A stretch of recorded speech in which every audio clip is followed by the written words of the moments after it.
Yes, Nithyanandam, KAILASA LA male team. Nithyanandam, Sairamaya. KAILASA Malaysia male team, I'm only able to see the ceiling. Can the camera be adjusted?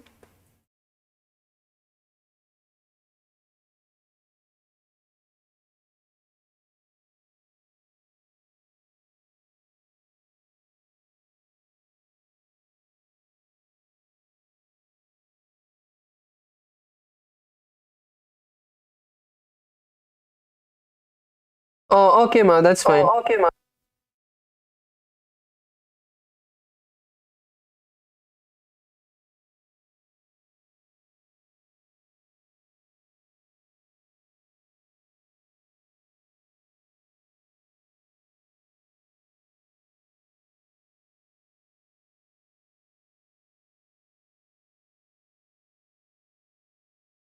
Yes, so it's time for us to begin.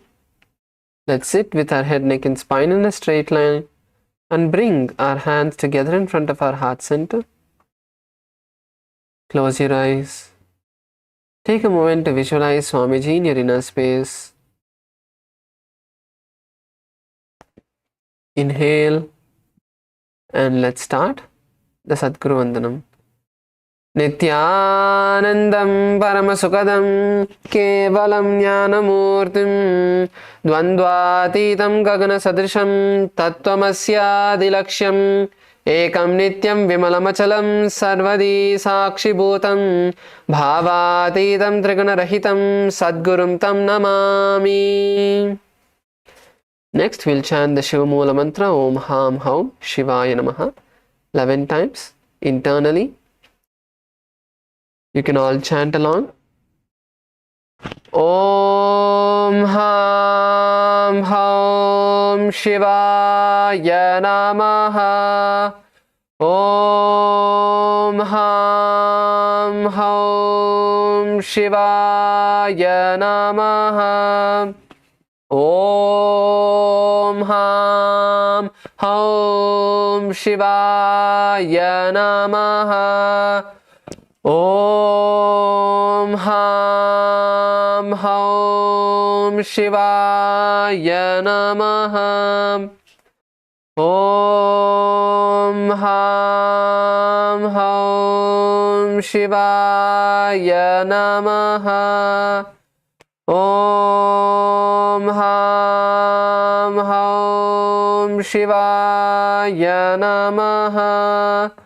Om Ham Haum Shivaya Namaha.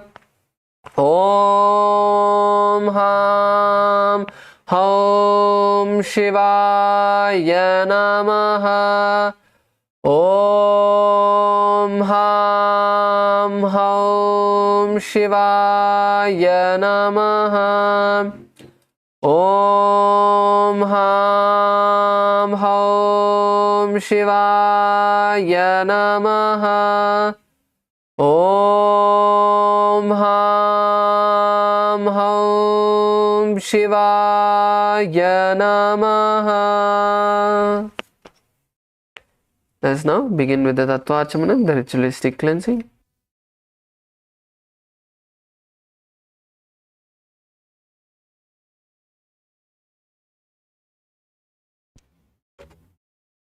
Let us begin with the Tattvachmanam. Keep your right hand in the Gokarna Mudra as the Acharya is demonstrating.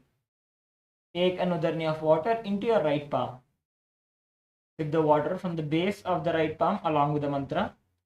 Om Atmatattvam Shodhayami Swadha. Take another udarni of water. Om Vidyatattvam Shodhayami Swadha. Take another udarni of water. Om Shivatattvam Shodhayami Swadha. Please wash your hand with an udarni of water. With the base of the right thumb, wipe your lips twice from the right to the left. Twice. Om Ham Hridayaya Namaha.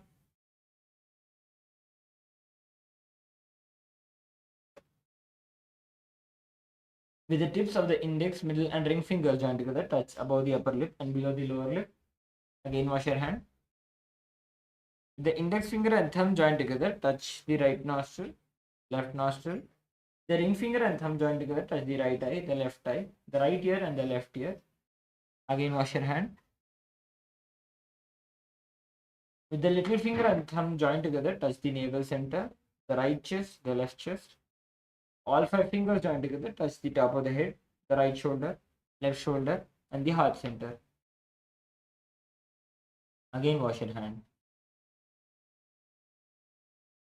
Let us now enter into the Sankalpa, the conscious resolution. Please clasp your hands, place them on the right thigh. Create a Satya Sankalpa, create a very strong Satya Sankalpa for manifesting whatever reality you want. May it be in the field of yoga or the program or any breakthrough that you would want to have. Create a strong decision, create space for manifesting that as a reality. As we now begin with the Sankalpa.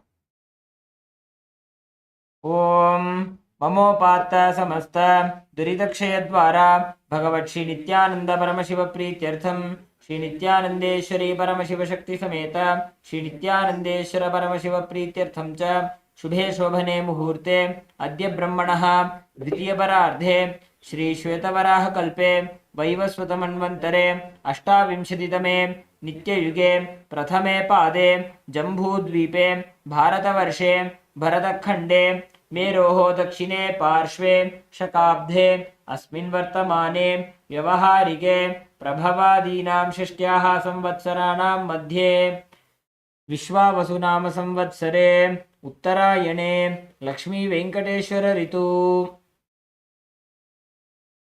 मेषमासे शुक्लपक्षे कृष्णपक्षे अमावास्यां शुभतिथौ भानुवासरयुक्तायाम् Ashwini नक्षत्र प्रीतियोग नागवकर्ण एवं गुण विशेषण विशिष्टायाम् अस्यां शुभतिथौ श्री कैलासोन्नत द्वादशांत श्यामला पीठारूढ़ श्री मीनाक्षी सुंदरेश्वराभिन्न स्वरूप परशिवपुत्र रत्नकुमार गुरुवन्यतुल्यावतार श्री पार्वती स्तन्यपान लब्ध दिव्य ज्ञान विस्तृत सकल निगमागमसारभूत द्राविड वेद प्रवक्त्रे श्रीमत् परमशिव करुणा समधिगत मुक्तामय चतुरश्रयाण गीयमान छत्र चामर श्री चिन्ह काहलादि समस्त विरदावल्यलंकृत ज्ञान विज्ञान चक्रवर्ती सर्वजन संग सद्यो निर्वाण दीक्षा विजापवर्ग वर्ष विश्रान जीमूत परमतकल भगेसरी शैव सिद्धांत स्थापनाचार्य श्री राजाधिराज पांड्य महाराज गुरु क्षपण शाक्यादि महांधकार निवारण ज्ञान भानु दीक्षणा नरहारह ध्वजोच्छेदन पूर्वक श्रीमद ऋषभध्वज स्थापक शैव समय कर्तृ सर्वज्ञ पीठारूढ़ श्री जगद्गुरु श्री ज्ञान संबंध देशिक स्वामी वागीश सुंदर माणिक्य वाचक स्वामिनाम अवतार भूत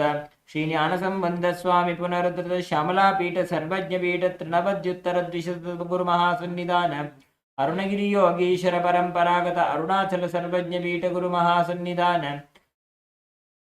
कैलास परंपरागत कांची कैलास सर्वज्ञ पीठ त्रयस्त्रिंशदुत्तर द्विशततम गुरु महासन्निधान नित्योत्सव नित्य मंगल नित्य कल्याण नित्य रचित कैलास परंपरागत आदि कैलास नित्यानंद पीठ महासंस्थान महासिंहासन पीठ कत्र साक्षात् श्री परमशिव समुद्भूत कैलास परंपरागत वैवस्वतमनु इक्ष्वाकु हरिश्चंद्र भगीरथ श्रीरामचंद्र शूरसेन इत्यादि अनवच्छिन्न सार्वभौम चक्रवर्ती परंपरागत चतुष्षष्टि योगिनी मंडित चतुष्षष्टि संप्रदाय प्रवर्तक मनोधर्म शासन सूर्यवंश प्राप्त सर्वज्ञ पीठ सुरांगी साम्राज्य मूर्ताभिषिक्त चूड़ामणि साक्षात् श्री परमशिव समुद्भूत कपिल महागुरु पुनरुद्धृत महानिर्वाणी पीठ अष्टोत्तर सहस्र श्री महामंडलेश्वर साक्षात् श्री परमशिव समुद्भूत श्री महागणपति समारंभ अनवच्छिन्न पीठाधीश्वर गुरु परंपरा प्राप्त अटल पीठ अष्टोत्तर सहस्रतम अष्टोत्तर सहस्र श्री अटल पीठाधीश्वर धर्म मुक्ति स्वर्ग पुरस्करण पीठ त्रयोविंश गुरु महासन्निधान कैलास परंपरागत आदिपीठ सर्वज्ञ पीठ जगद्गुरु श्री कैलास पुनरुद्धारक श्री कैलास परमाचार्य श्रीमत् परमहंस परिव्राजकाचार्य वर्य सच्चिदानंद प्रणव स्वरूप श्रोत्रिय ब्रह्मनिष्ठ श्रीमज्जगद्गुरु श्रील श्री भगवत् श्री नित्यानंद परमशिव श्री ज्ञान संबंध देशिक परमाचार्य स्वामिनां प्रीत्यर्थं तेषां पादारविन्दयोः भक्ति सिद्ध्यर्थं गुरुकृपा कटाक्ष सिद्ध्यर्थं क्षेमस्थैर्य वीर्य विजय आयुरारोग्य ऐश्वर्यानाम् अभिवृद्ध्यर्थं धर्मार्थ काम मोक्ष चतुर्विध फल पुरुषार्थ सिद्ध्यर्थं समस्त दुरितोपशान्त्यर्थं समस्त मंगलावाप्त्यर्थं भगवत् श्री नित्यानंद परमशिव प्रसादेन सकुटुम्बस्य ज्ञान वैराग्य जीवन मुक्ति प्राप्त्यर्थं पूर्ण आरोग्य युक्त दृढ़गात्र यौगिक शरीर सिद्ध्यर्थं परमशिव शक्त्याविष्करणार्थं नित्यानंद योगाभ्यासं करिष्ये. Please wash your hand with an udani of water. Om apa upasprishya.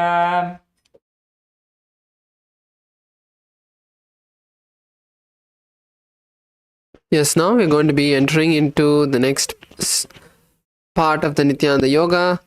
So let's all stand up on our yoga mats.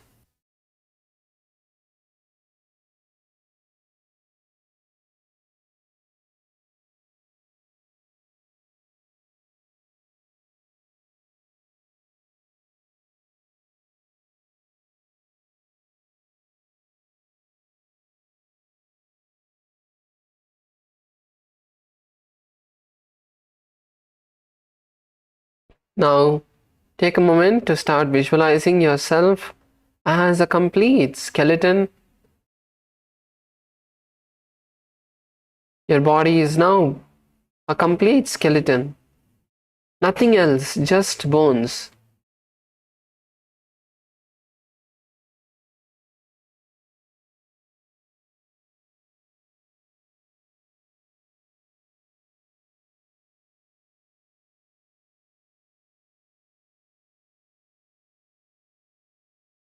Now let's start moving our body, moving every part of your body, your hands, your legs, your toes. First focus on moving every part of your body. Move your hands, your legs, your neck, your shoulders, your hips, your elbows, your knees, your head. Move your body in every direction. Now slowly start to increase the speed of your movement. Every part of your body is now becoming independent, going wild without a pattern. Start shaking your body intensely now. Slowly intensify the speed and intensity of your movement.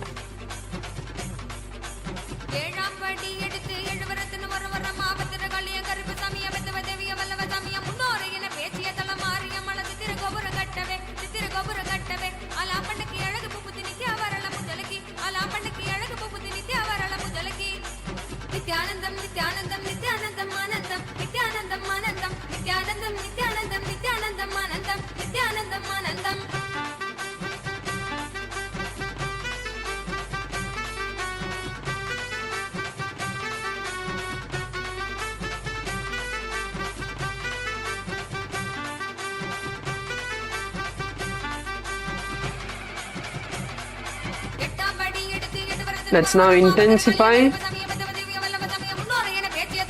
Take your body intensely.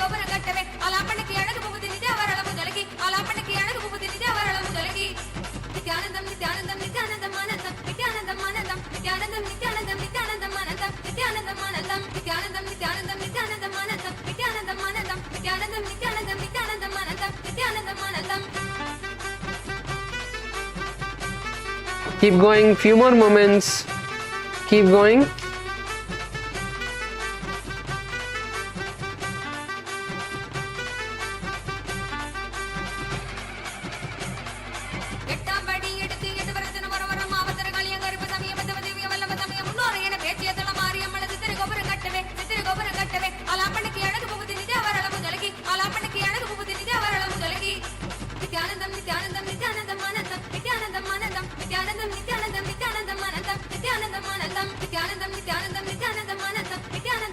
Going, keep going intensely. Shake your body, drop all the laziness, tiredness, boredom. resistance, drop everything.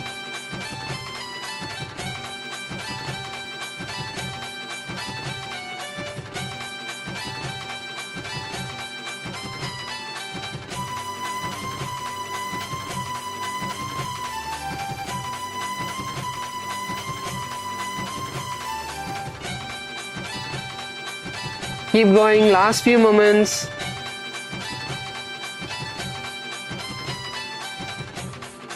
Yes, now we can all slowly relax, come to a standstill.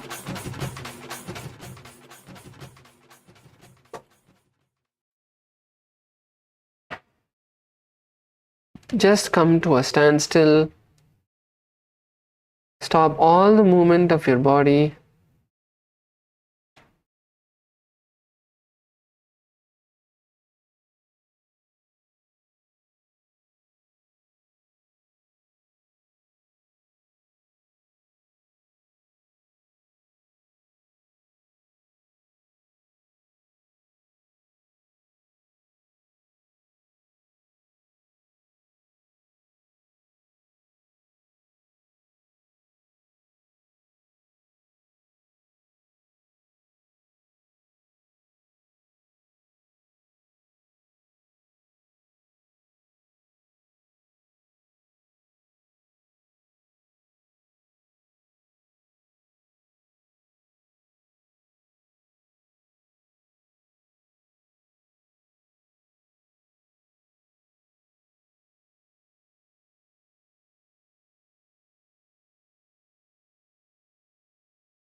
Just focus on breathing, completely relaxing yourself. Inhale as deeply as you can and exhale.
Now, slowly open your eyes and we can all now start into the Tritiya Vinyasa Krama.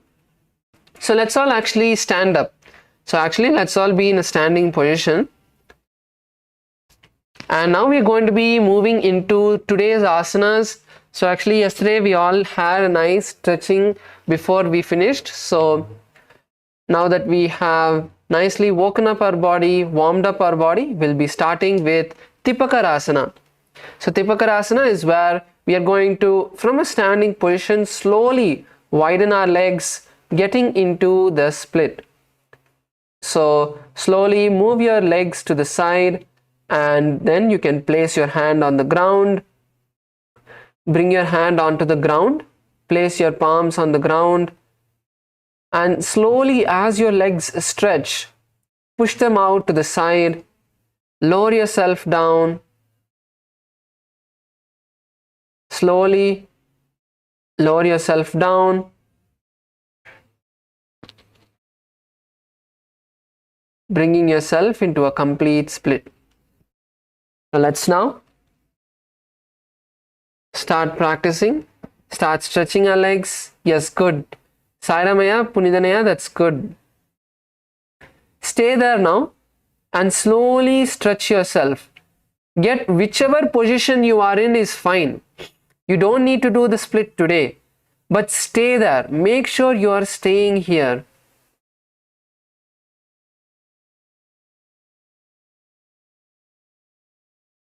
Let's stay here and slowly relax, stretch, push ourselves further. So it's going to be a sequence of asanas. So for the entire sequence, let's stay in the positions.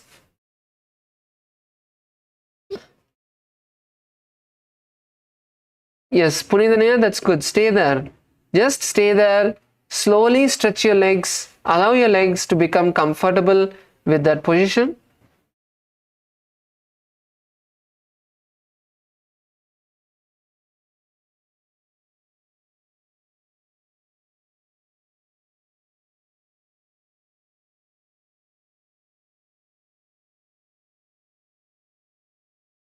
Yes, Ma Chakra Raja Swarupini. That's good, Ma.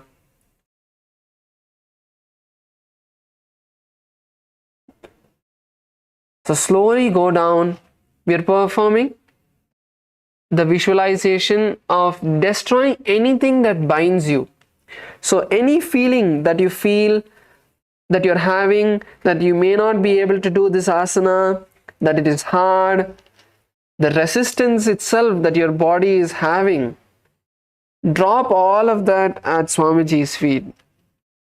Surrender all of that to Swamiji and just focus on stretching your legs.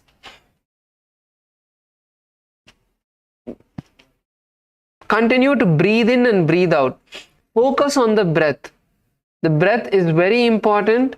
You want to focus on your breath. Inhale and exhale nice and deeply.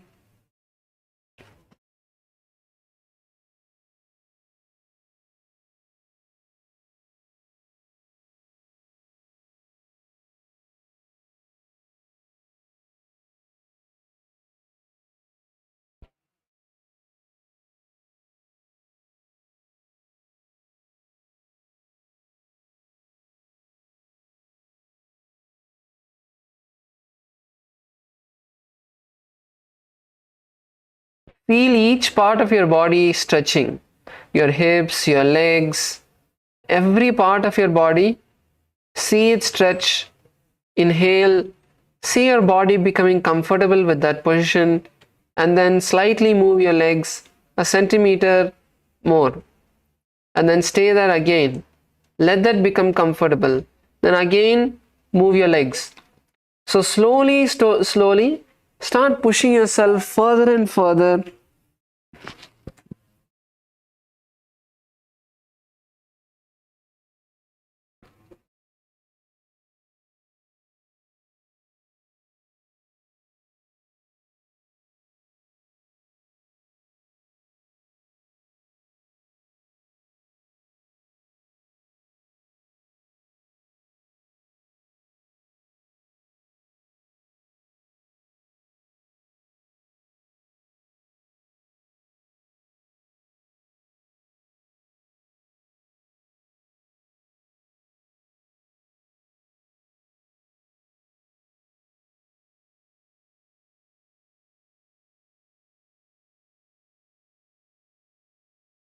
Just connect with your body, breathe in and breathe out.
So in this asana, we are going to continue to chant the japa Om Nithyananda Paramashivoham internally.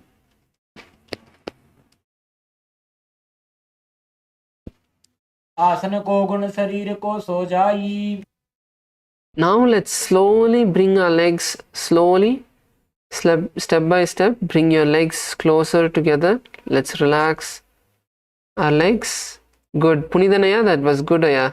Yes, KAILASA Malaysia female team also. You guys stayed the whole time. That's good. Salem also. That's good. So now we are going to be moving into the next asana, which is Parasana. So Parasana is also another type of split. So once again, let's all stand up. So this time we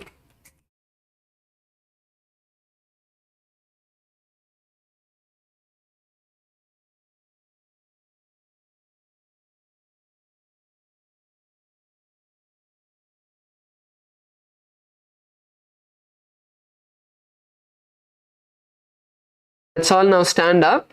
And now last time we brought our legs to the side. So this time we are going to be bringing our legs forward and back. So one leg is forward, one leg is back. Now slowly once again, so take the back leg sideways, back foot sideways, the front foot forward. Slowly once again start moving down. Keep your hand on the ground. Slowly move your legs, spreading them as wide as you can, and then lower yourself down. So basically it is like the stretches that we did yesterday, but now we are doing the asana itself, where the stretches are part of the asana. So we did half the asana in two different ways and stretched our leg. So now we are doing it together. So slowly push your legs back in front. Slowly lower yourself down. Keep your hands by your side. Push yourself.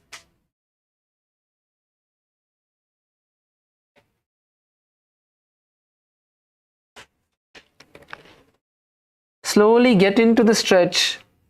Wherever you are, stay there.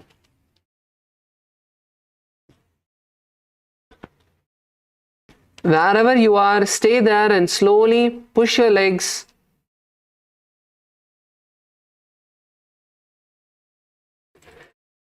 சுபாஷினிமா கமலமா அந்த மாதிரி நீங்கள் பண்ணிங்கன்னா உங்களுக்கு வராதுமா. நீங்கள் வந்து ஒன்று நின்றுட்டு பண்ணணும், இல்லாட்டி நீங்கள் வந்து உக்காந்துட்டே உங்களுக்கு பண்ணணும்னா நீங்கள் வந்து நம்ம நேற்று பண்ணோம் பார்த்தீங்கன்னா ஃபஸ்ட்டு ஒரு கால் வந்து உங்கள் பின்னாடி கால் நல்லா ஃபுல்லாக ஸ்ட்ரைட்டாக பண்ணிட்டு முன்னாடி காலை வந்து மடக்கி அந்த மாதிரி உக்காந்து அந்த மாதிரி ஃபஸ்ட்டு கொஞ்சம் ஸ்ட்ரெச் பண்ணுறது. அதுக்கப்புறம் நீங்கள் வந்து முன்னாடி காலை வந்து ஸ்ட்ரைட்டாக பண்ணிட்டு பின்னாடி கால் வந்து முட்டி மேலே நின்றுட்டு நீங்கள் வந்து முன்னாடி சாய பார்த்தீங்கன்னா அப்புறம் வந்து அது இன்னொரு பாட்டு. ஸோ இந்த மாதிரி நீங்கள் பண்ணலாம்.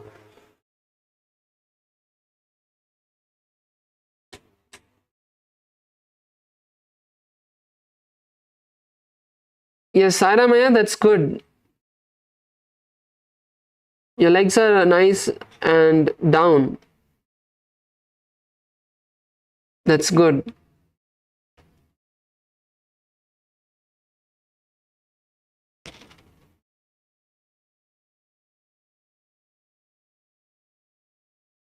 Good. You're able to do the asana. That's good.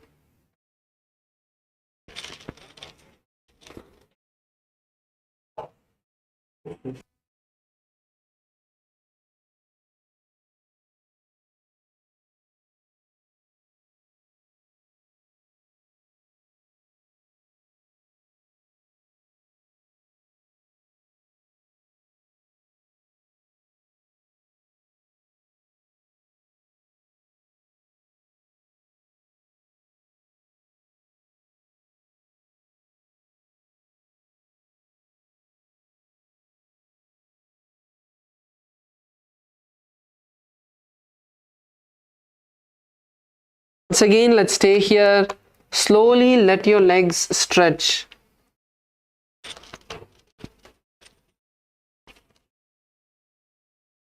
Whichever position you are, stay there. Allow your legs to become comfortable.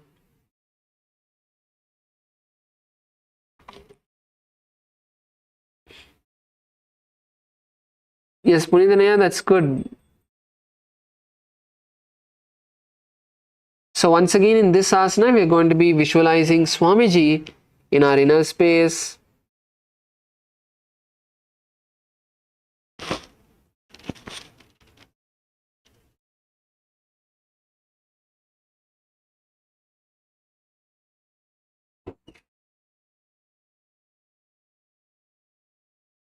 Perform the Rechaka Kumbhaka and chant the japa Om Nithyananda Paramashivoham.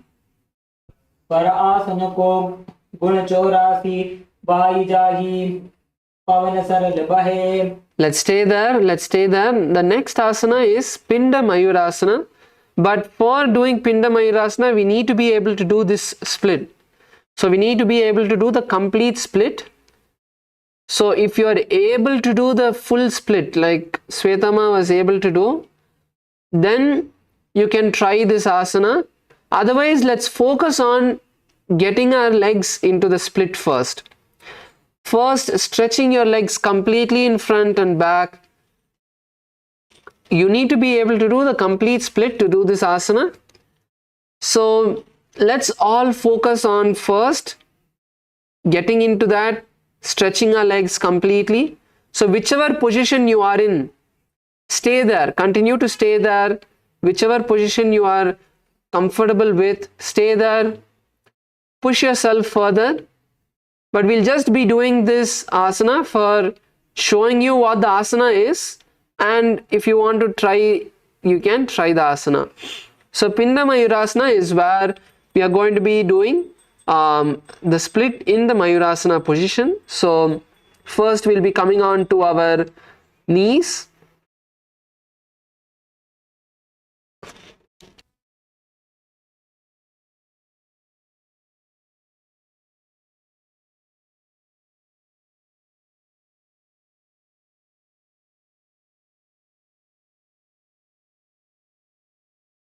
So first we'll bring our leg over the shoulder, and then after that lean forward like how we would in Mayurasana. Bring your elbows to your stomach and then slowly straighten the forward leg. So only if you straighten the forward leg, you'll be able to lift off the ground, and then you can lift up.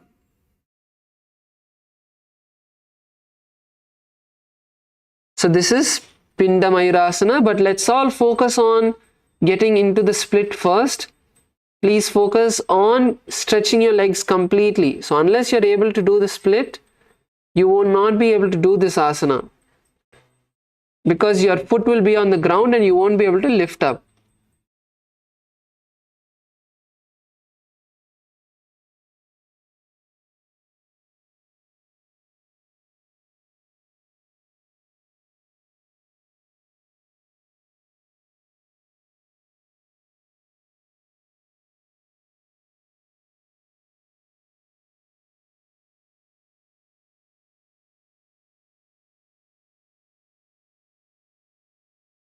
Let's all continue to focus on performing the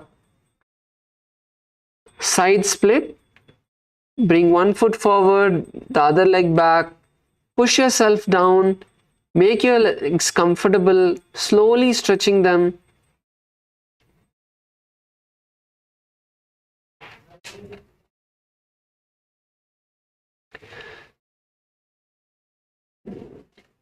You can also perform the other stretches that we did yesterday. So as you're doing the asana, anyways, as those are just different steps of that, you can perform the various stretches that we did yesterday also. So once again in this asana, we are going to be visualizing a peacock in our inner space.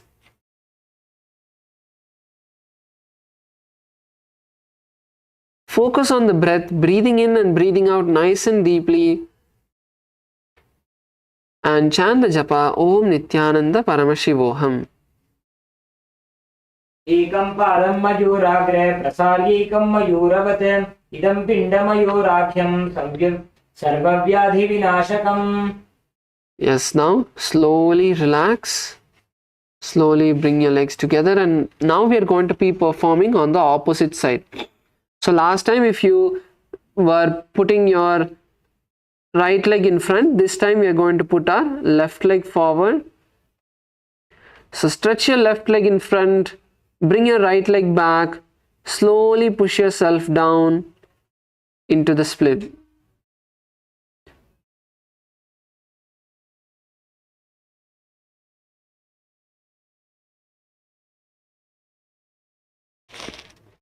As you get comfortable with the stretch, slowly you will be able to go lower and lower. But don't give up. Don't think that it's too hard, that you can't do. It is possible. All of us can do this asana. It is just that we need time.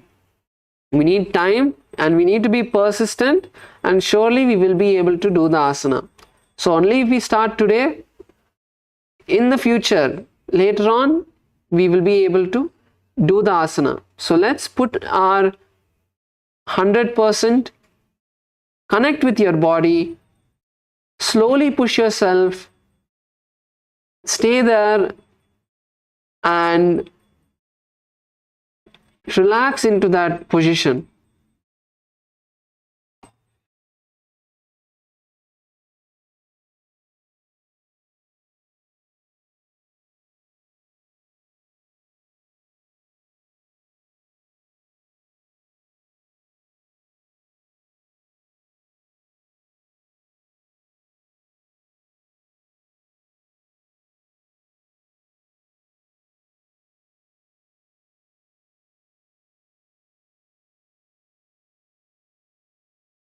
Keep focusing on the breath. Keep focusing and inhale and exhale nice and deeply.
Let's stay here.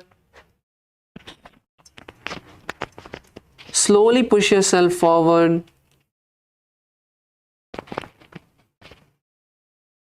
So once again in this asana, we are going to be visualizing Swamiji in our inner space and chant the japa Om Nithyananda Paramashivoham. आसन को गुण चौरासी Y जाई पवन सरल बहे.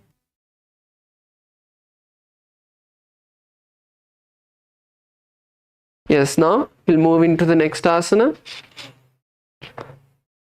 So the next asana is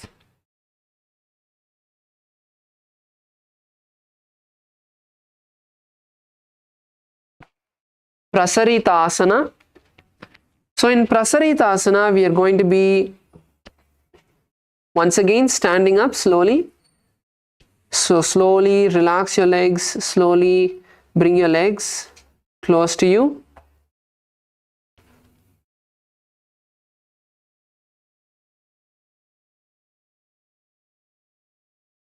And now once again from a standing position, we are going to slowly lower our legs down.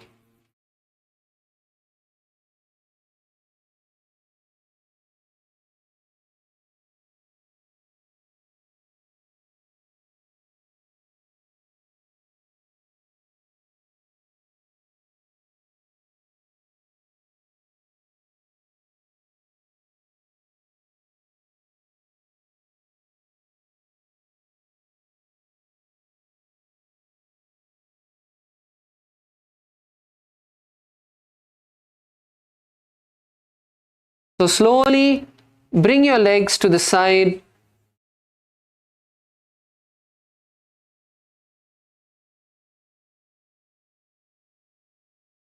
Lower yourself down again. Center. Keep your hands down.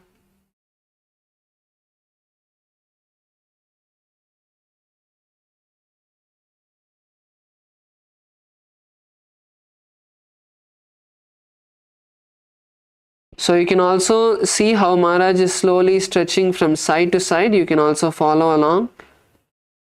Slowly push yourself. Stay there.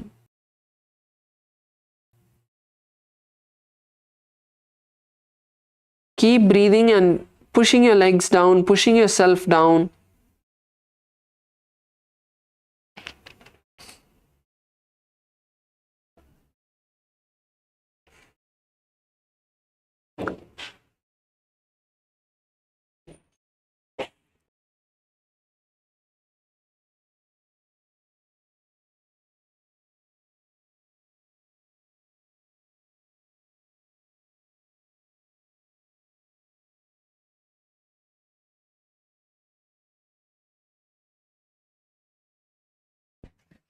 Yes, keep stretching and stretch as much as possible. Make sure that you are going down as much as possible and stay in the asana. Make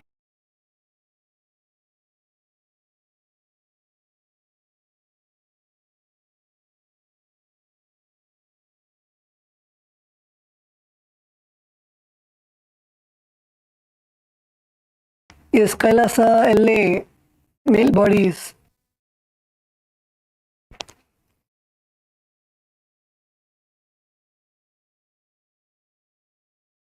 Punidanaya, good. Punidanaya, lower. So stay in the asana and slowly go lower. Inhale and exhale. When you exhale, you can maybe move your leg 1 more inch. And make sure your knees are straight. Don't bend your knees. Make sure your knees are straight. Slowly, each time you exhale, try to go more and more down.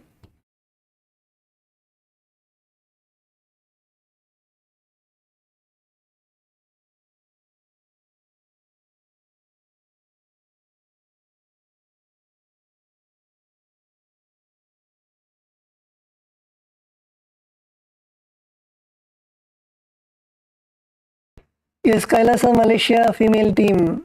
Good, lower ma. Keep going lower.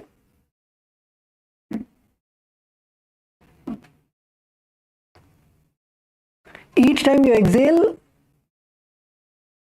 go a bit more lower. And stay. Stay and breathe in the asana.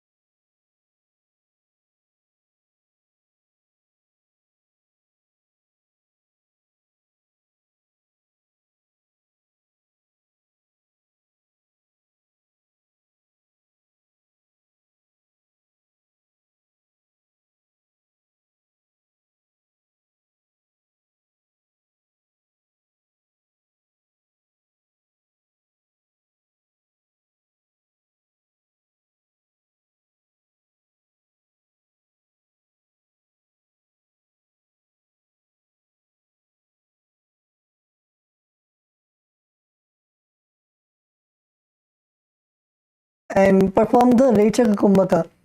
The Rechaka Kumbhaka is first exhale. Exhale completely. Make your lungs empty. And then hold your breath for as long.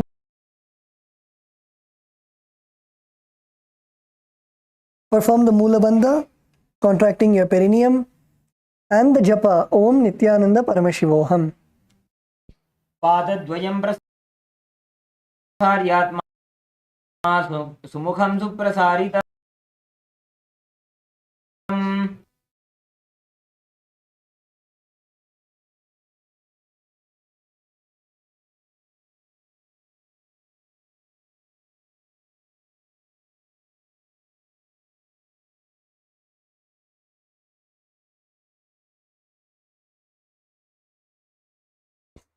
Okay, so the next asana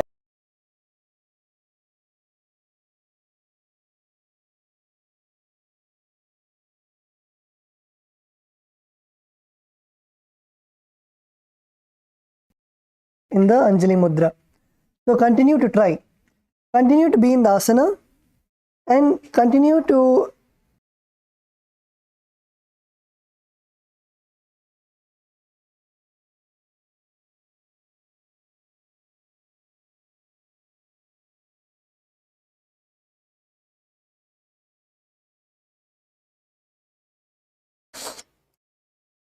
lower yourself as much as possible and expand your thighs, and you can even take the help of a partner. You can have your partner sit in front of you, and you can use your partner's legs to expand, to push your legs apart.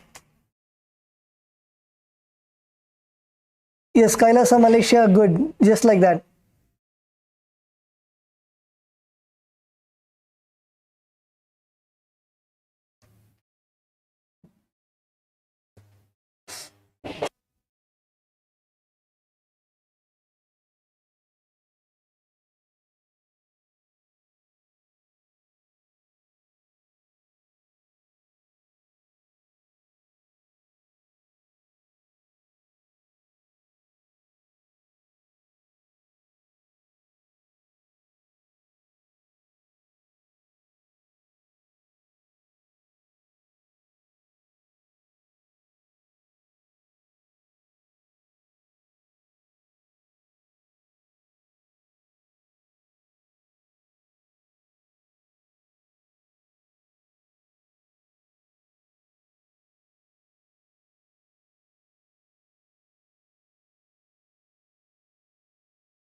Kailasa, LA, Ma Karuna, did you do the asana?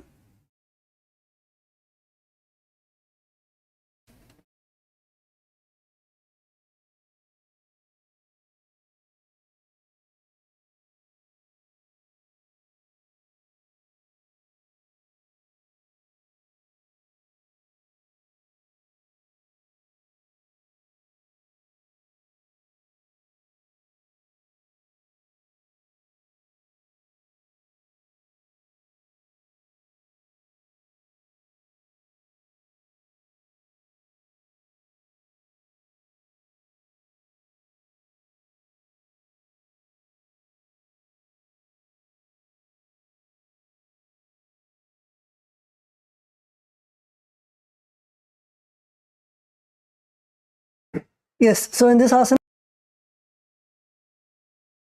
visualize Swamiji in your inner space and continue to breathe in the Rechaka Kumbhaka. Rechaka Kumbhaka is first exhale, exhale and then hold your breath for as long as possible, and then inhale.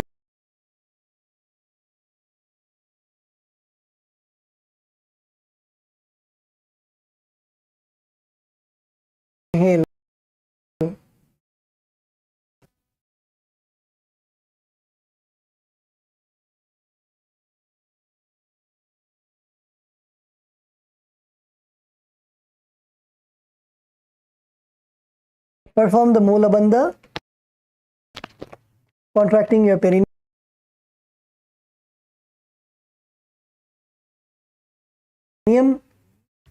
and the japa Om Nithyananda Paramashivoham.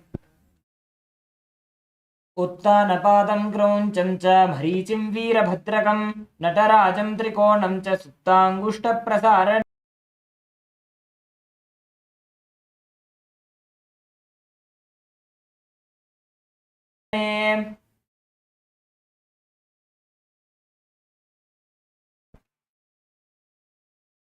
Okay, now relax. The next asana is Upavishta Konasana.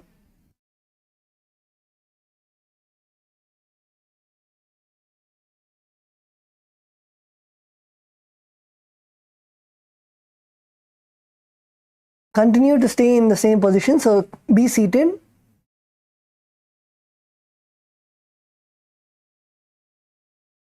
Be seated, and then now spread your legs to the sides. Spread your legs to the sides. And now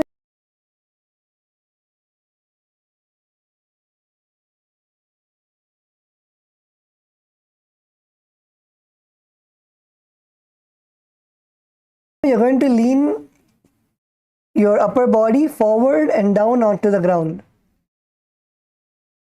Lean your upper body all the way down. And you're going to try to touch your toes with your hands.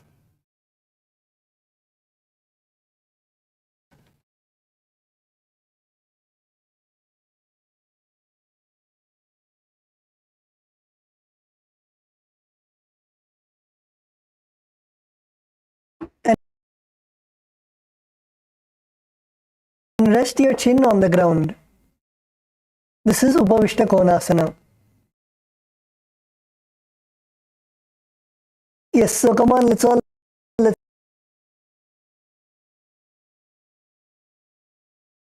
yes, Kailasa LA, Sairamaya, come on. Spread your legs.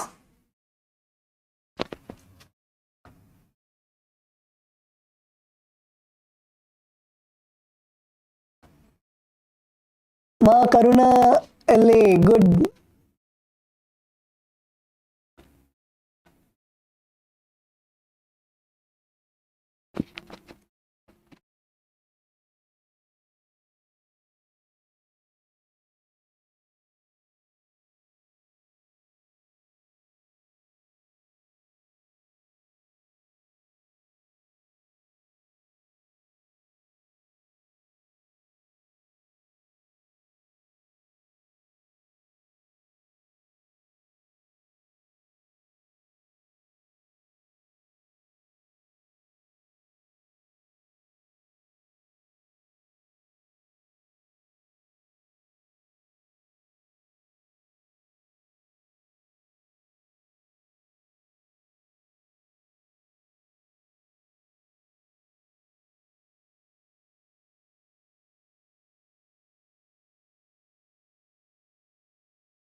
Yes, Kailasa, Malaysia, is that Ma Aruna?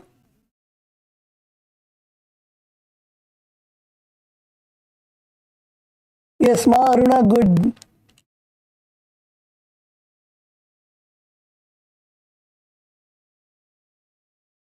Try to bend as much as possible. Ma Aruna and Kailasa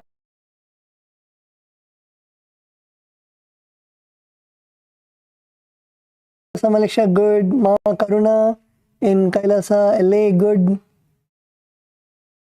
Kailasa Salem.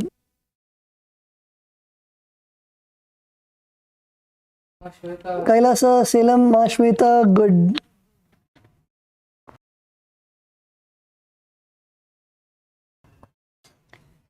Try to bring your forehead to the ground.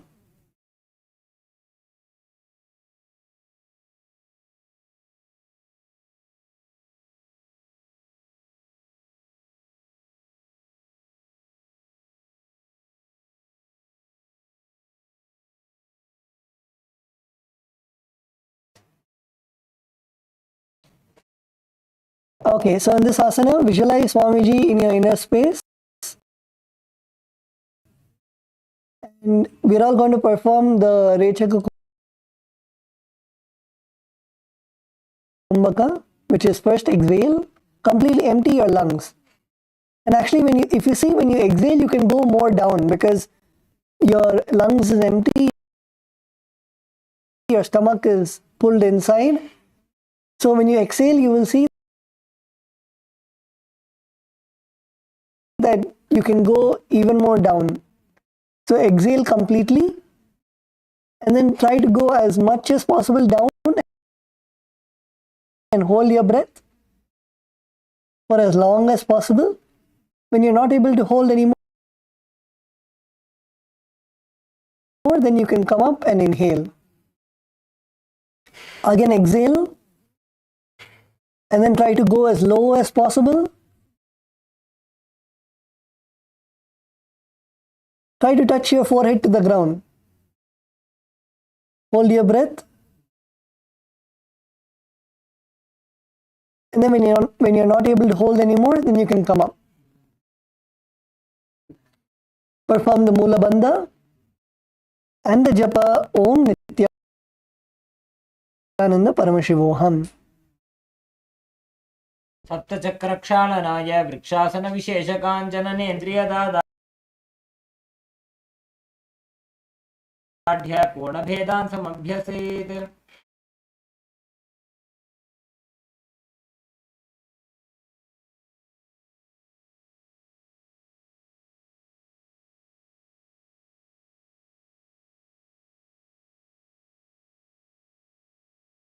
Okay, now you can relax.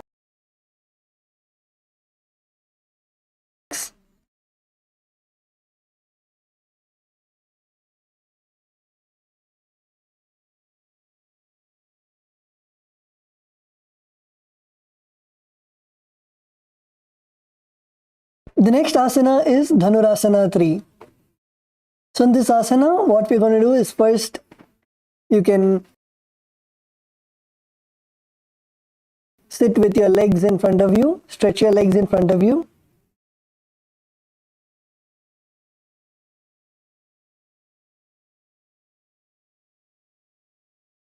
And then you're going to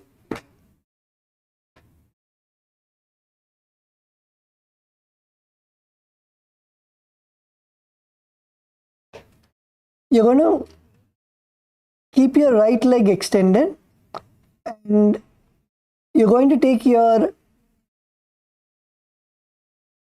right hand and hold your left leg and bring your leg all the way on top of your shoulder. You're going to lift your left leg and bring it all the way on top of your shoulder. With your right hand, keep your right hand in the Prana Mudra. Keep your right hand in the Prana Mudra and hold your big toe. Hold the big toe of your left leg with your right hand and pull it close to your right ear.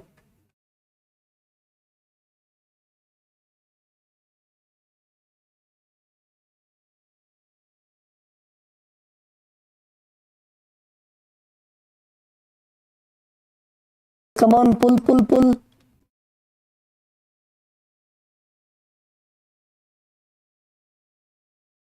Yes, Kailasa, Salem.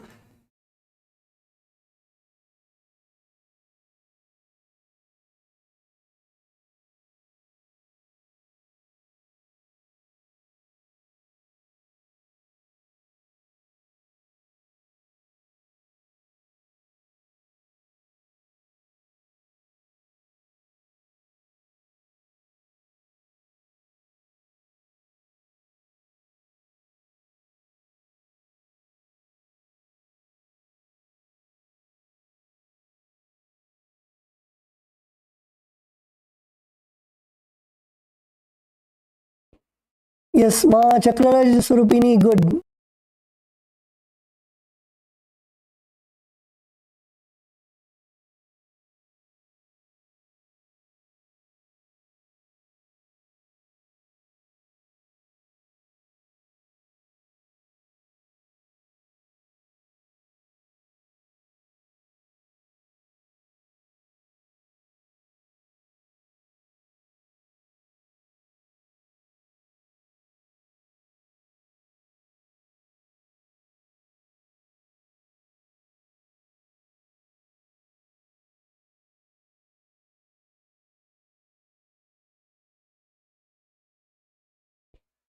Govind Rupini, Ma, now touch your right leg.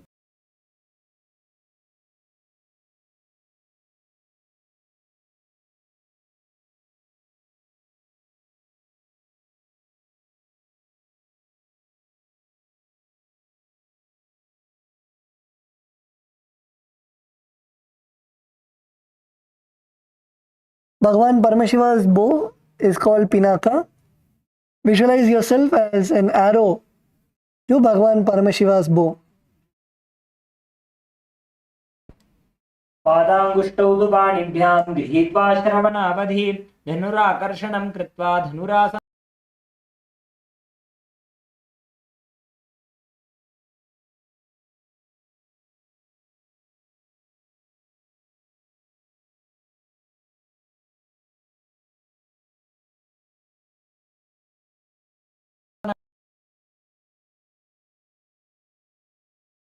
द्विगुणं पतितं पादं वामं दक्षिणतोत्थितं कृत्वान्योन्यतलस्थं तु वीरपट्टमथोच्यते.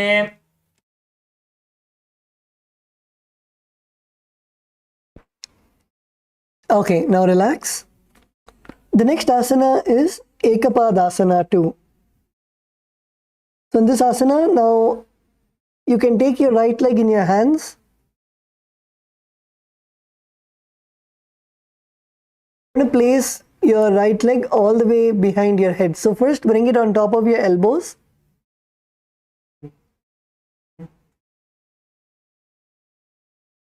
Bring your right leg on top of your elbows and on top of your shoulders. You can hug your leg close to your chest so your hips open up.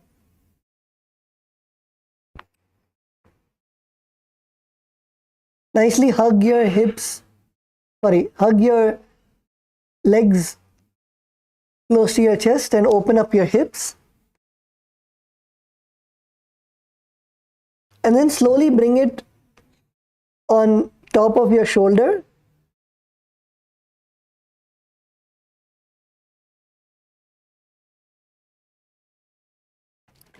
Bring it on top of your shoulder and then you're going to bring it all the way behind your neck. So you can slowly push. First bring your leg on top of your forehead, in front of your forehead, and then bring your leg on top of your head, and then slowly push it all the way behind your neck.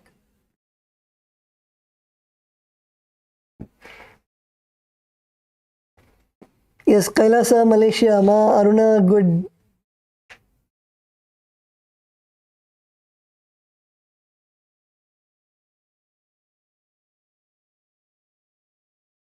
Yes, Ma Govinda Rupini, you can help Ma Aruna.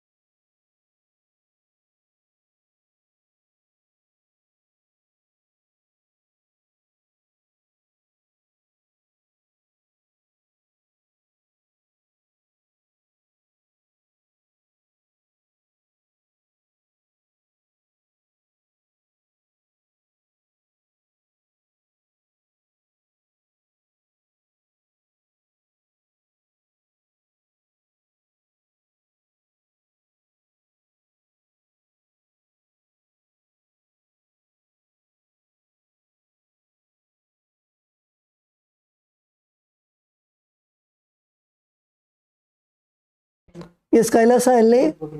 Kailasa LA male bodies. Saira Maya, you can go help Punithanaya.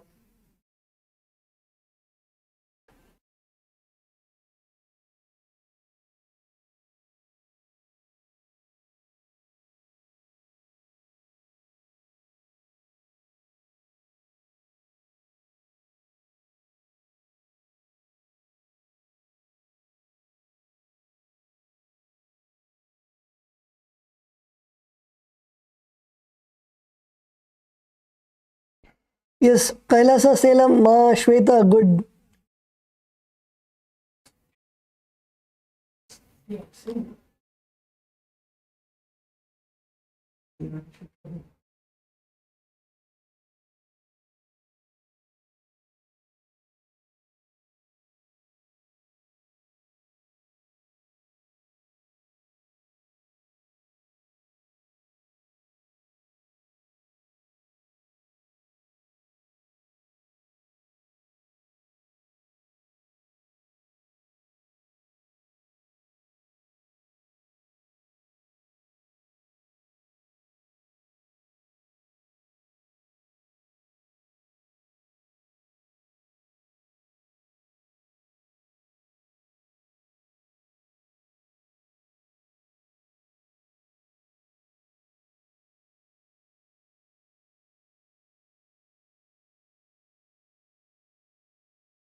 Yes, so in this asana, bring your leg as much as possible behind your head and visualize Swamiji in your inner space.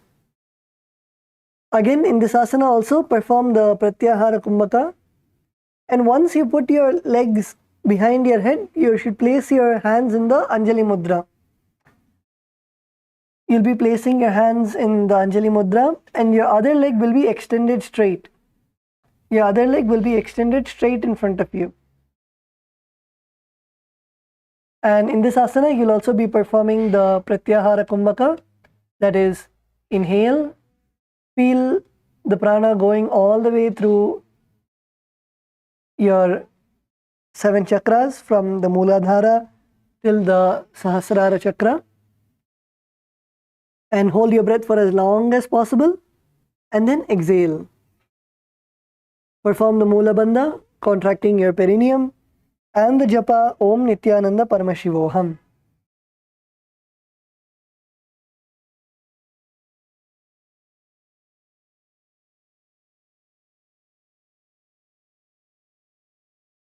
एकपादमथो कण्ठे उत्थाप्यैकं च दण्डवत् करौ सम्पुटितौ कृत्वा एकपादं तदुच्यते.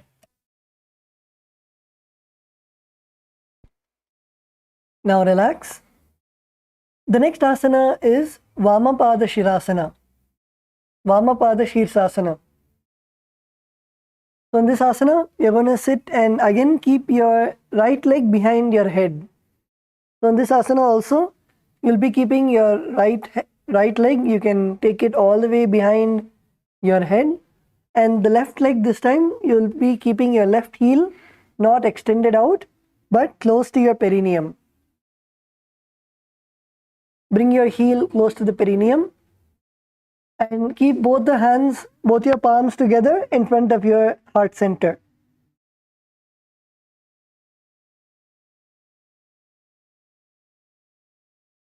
This is the Vamapada Shirsasana.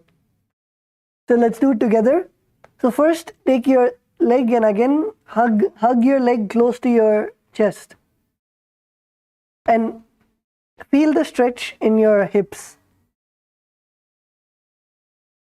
Feel the nice stretch in your hips and then slowly then bring it on top of your elbows, on top of your shoulder, and then try to bring your leg behind your neck. So one, you can either try to put it above your head, or you can even take it by the side. You can bring your legs close to your ears. You can bring your legs close to your ears and try to push it behind your neck.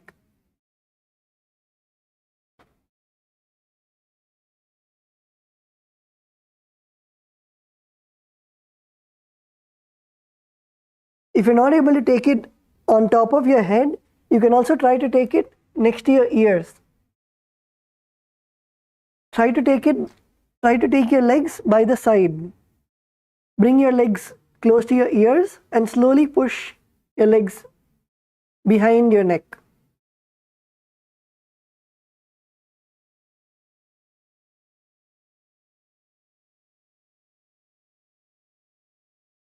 Yes, Ma Chakraraja Swarupini, good.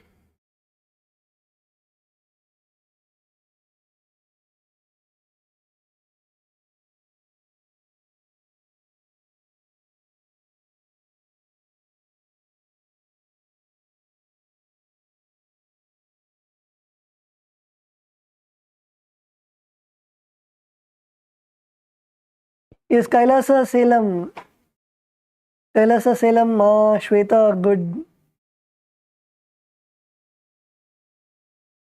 Yes, Kailasa Salem, Ma Shweta, everybody else is watching you. Ma, நீங்க போய் பண்ண வைங்கம்மா எல்லாரையும்.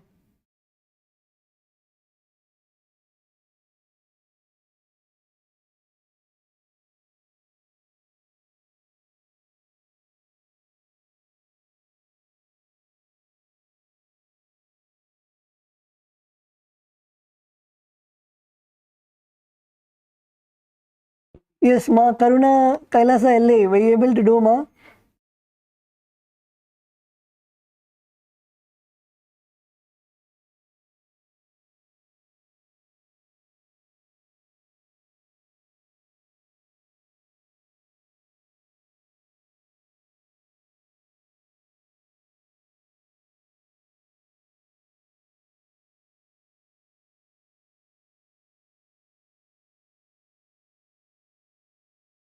Yes, Ma Govinda Priya, did you do?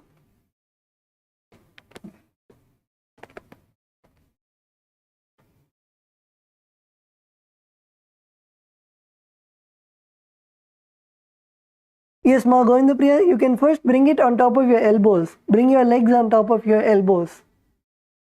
And try to hug your legs as close as possible towards you.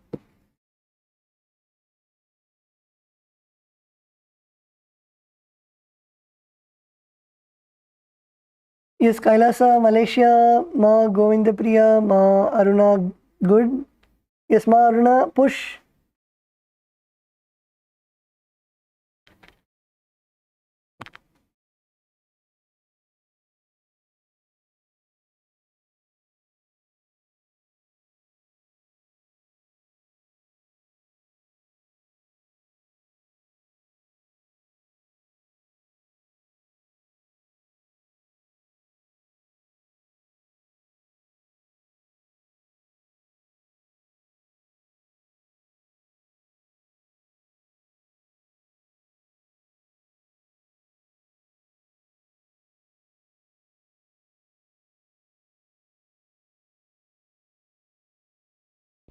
Yes, so in this asana, visualize Swamiji in your inner space and perform the Pratyahara Kumbhaka, which is inhale.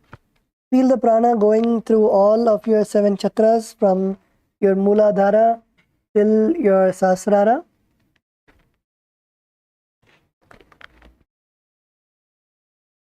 And perform the Moola Bandha, contracting your perineum.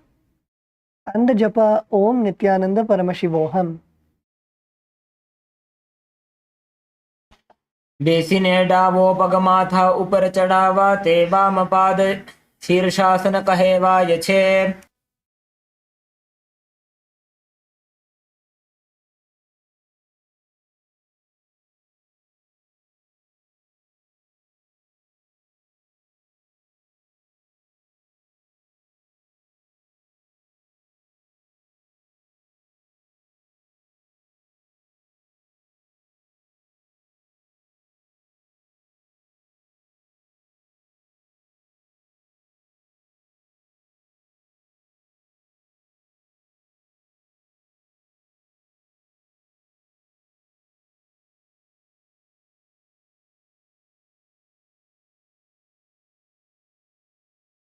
Okay, the next asana is Ekapada Mayurasana.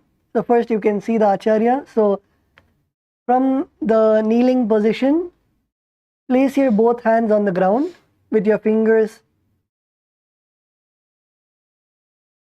Now take your legs on top of your head and you're going to bring your right leg behind your neck.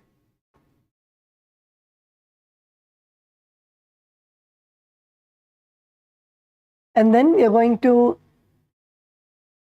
bring your elbows together at the navel and then slowly lift your other leg off the ground, keeping your legs and upper body parallel to the ground. This is Ekapada Mayurasana. So now let's all do this together. Whoever is able to bring your leg on top of your head, you can go into Mayurasana. Let's focus on getting our leg on top of our head. You should be comfortable. In the asana always, asana is performed only when you are comfortable in the asana. So let's all become comfortable with putting our leg behind our head. So stretch your legs nicely. You can hug your legs close to you. And then you can bring your legs on top of your shoulders and then push your legs all the way behind your head. So you can bring your legs to your forehead, bring your legs on top of your crown center, on top of your head, and then slowly push it all the way behind your back.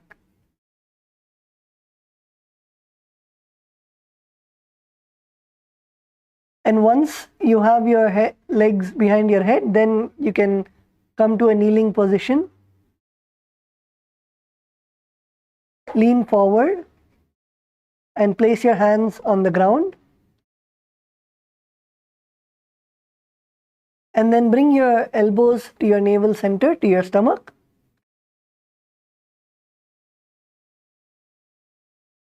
And then put the pressure of your body on your hands and lift up.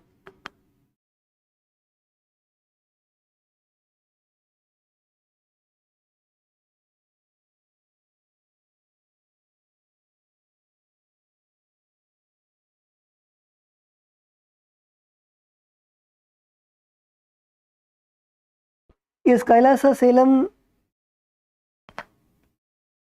உங்களுக்கு ஏதாச்சும் கேள்வி இருக்காமா Kailasa Salem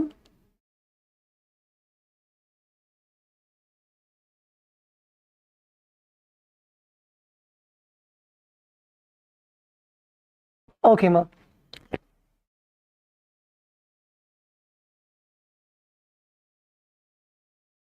is Kailasa எல்ஏ புனிதன் ஐயா and Sairam ஐயா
Okay, so in this asana, you will visualize yourself as a peacock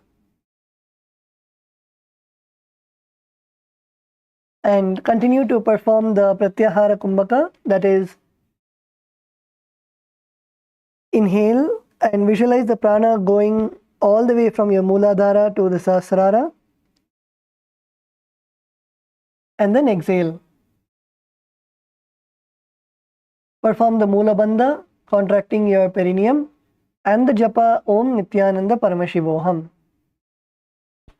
एक कंठे पादं प्रसार्यैकम् एकपादं मयूरके. Okay, now relax. The next asana is Supta Trivikramasana. So in this asana, you're going to lay down on your back.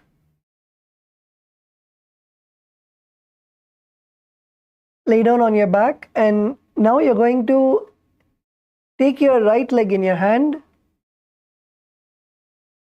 and you're going to again try to put your leg behind your neck.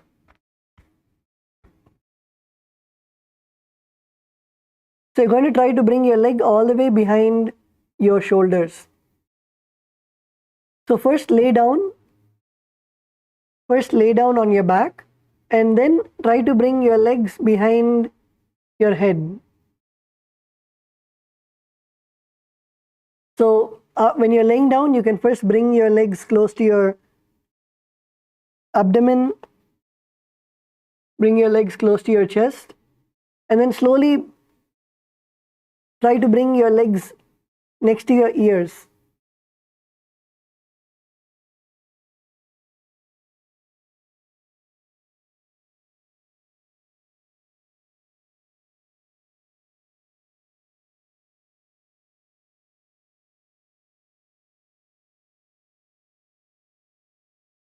Yes, pull. Yes, Sairamaya in Kailasa LA. Sairamaya, good. Pull your leg as close as possible. Pull it and keep it next to your chest. And let your hips open up.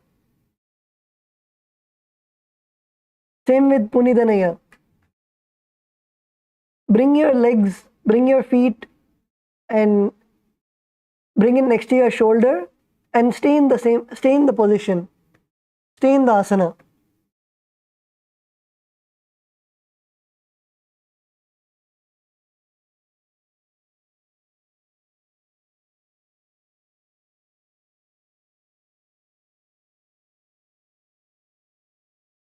Yes, Kailasa LA female team. Ma Karuna, Ma.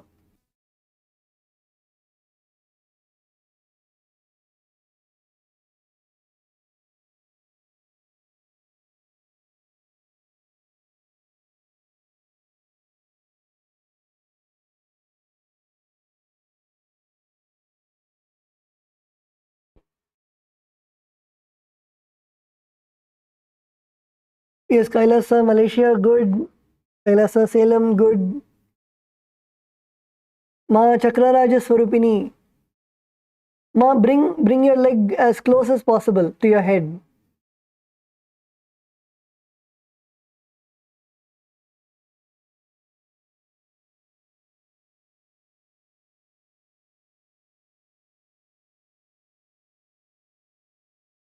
Yes, in this asana, visualize Swamiji in your inner space and continue to perform the Pratyahara Kumbhaka. Pratyahara Kumbhaka is inhale, feel the prana going all the way from your Mooladhara to your Sahasrara, and perform the Moola Bandha, contracting your perineum, and the japa Om Nithyananda Paramashivoham.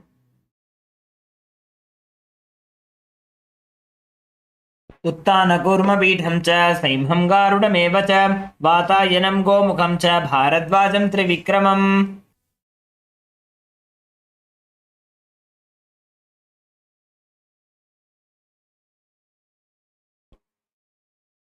Okay, now relax.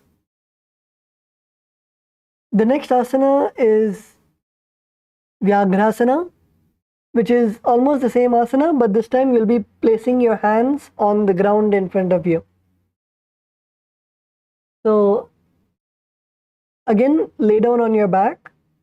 Continue to lay down on your back and take your right leg in your hand and bring it all the way behind your head.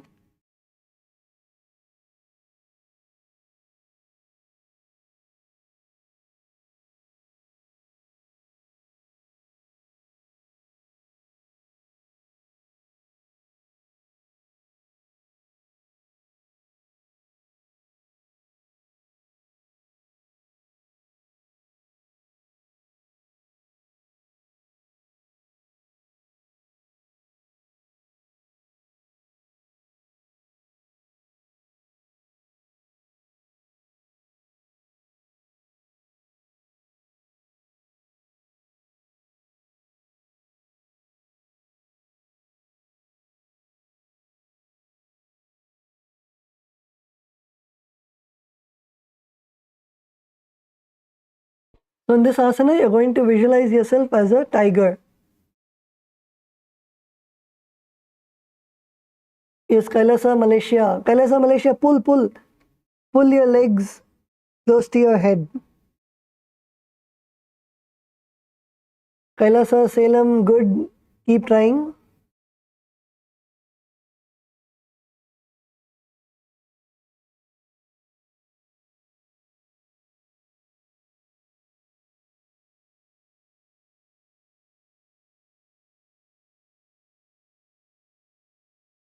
Kailasa, LA, male team.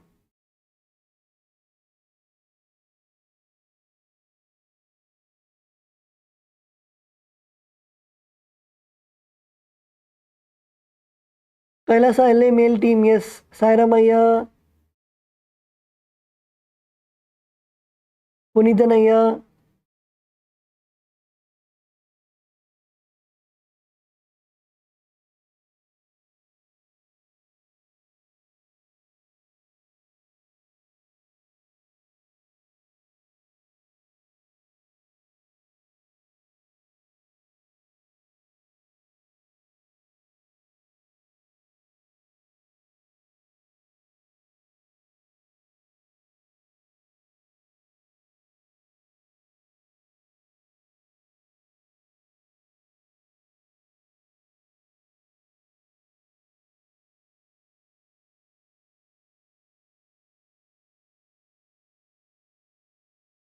Okay.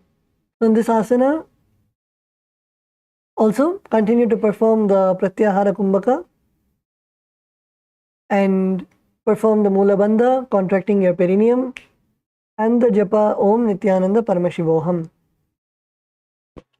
व्याघ्रासनमथो वक्षे क्रोधकालविनाशनम् एकपादं शीर्षमध्ये मेरुदण्डोपरि स्थितम्.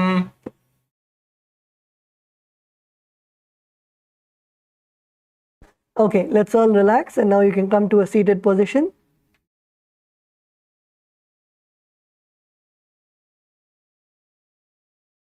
So now we finished this whole sequence with our right leg and now we are going to do the same with the left leg. So let's all come to the seated position. Let's begin with Dhanurasana. So now we are going to keep our left leg extended.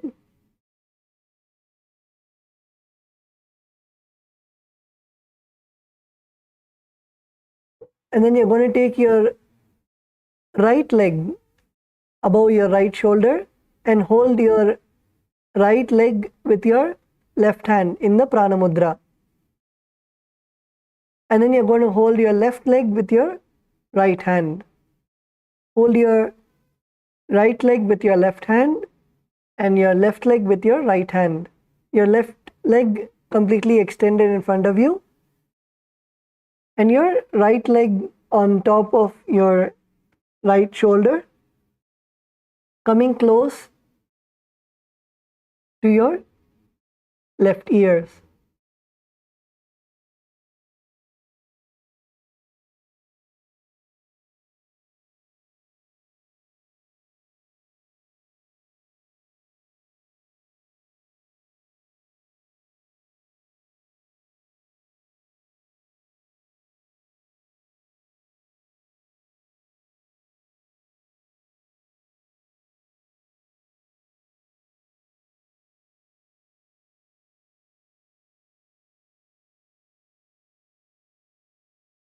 Pull your right leg all the way close to your left ear. Pull your right leg close to your left ear as much as possible. And the other leg, keep it extended. Keep your left leg extended. Yes, Kailasa le ma karuna, good.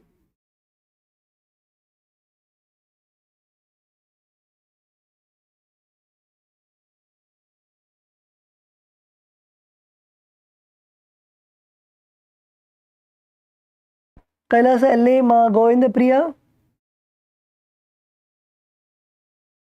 Yes, ma, come on, try to bring your legs close to your ears. And keep your other leg extended. Keep your left leg extended in front of you. Yes, ma.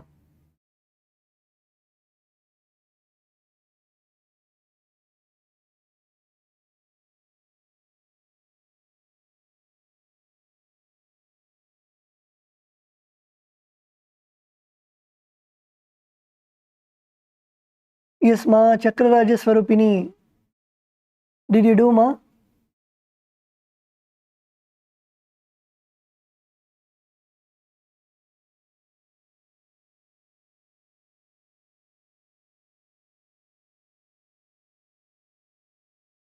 Ma, in this asana, you don't need to put it behind your head.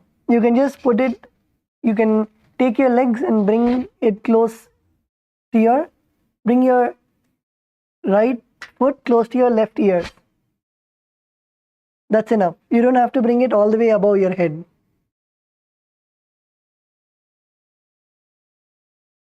Yes, that's correct, ma. Chakraraja Swarupini. So in this asana, visualize yourself as the arrow to Paramashiva's bow and perform the Pratyahara Kumbhaka, that is, inhale, feel the prana going all the way from your Mooladhara to the Sahasrara. Perform the Moolabandha, contracting your perineum, and the japa Om Nithyananda Paramashivoham. पादाङ्गुष्टौ तु पाणिभ्यां गृहीत्वा श्रवणावधि धनुराकर्षणं कृत्वा धनुरासनमुच्यते.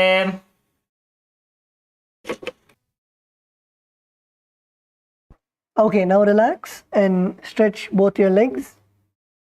Next is the Virasana. So you're going to sit and keep the left leg on your right thigh. Keep your left leg on your right thigh and keep your palms on your feet. And now keep your back straight. Keep your back straight. Don't sit with your back bent. Keep your back straight. Visualize and embody the state and space of bravery in your inner space. Visualize yourself as the embodiment of bravery in your inner space.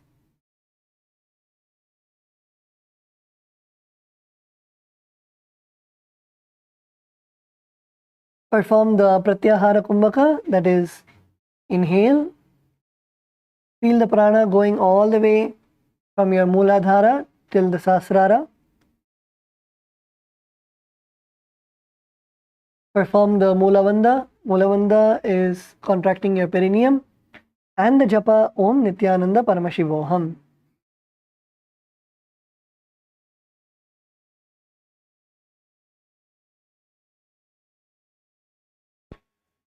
द्विगुणं पतितं पादं वामं दक्षिणतोत्थितं कृत्वान्योन्नतरस्तं तु वीरपट्टमथोच्यते.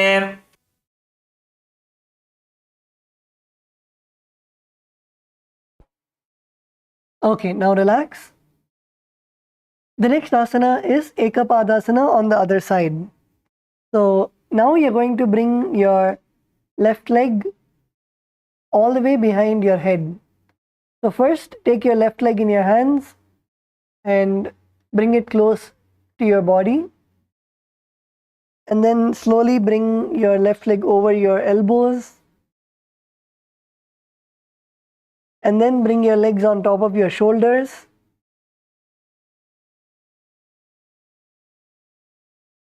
And then try to push your legs as much as possible behind your head. So you can actually take it sideways. If you're not able to take your legs on top of your head, you can bring it close to your ears and you can take it from behind your ears. If you feel that is more comfortable, you can take your legs behind your ears.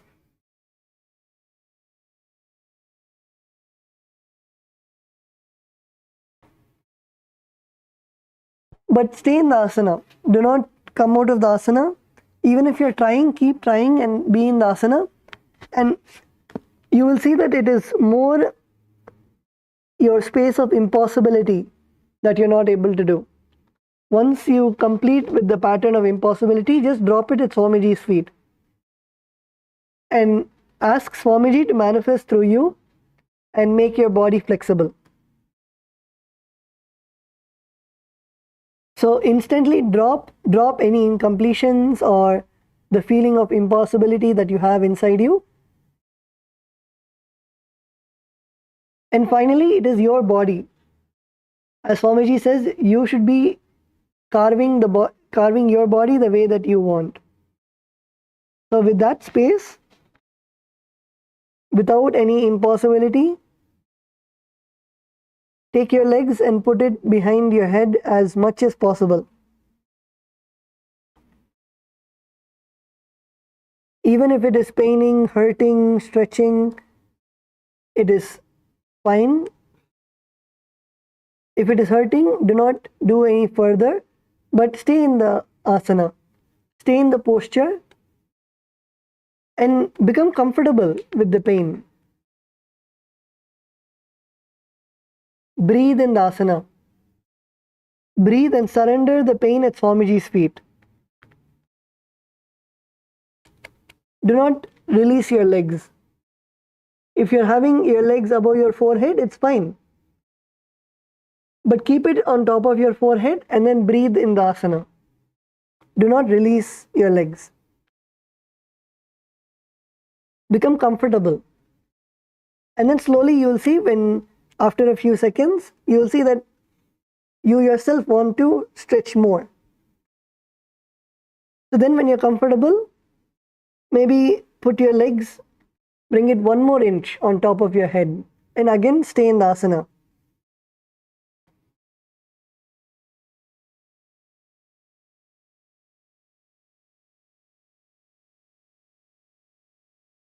And don't forget to breathe. You do not need to hold your breath. Inhale and exhale deeply.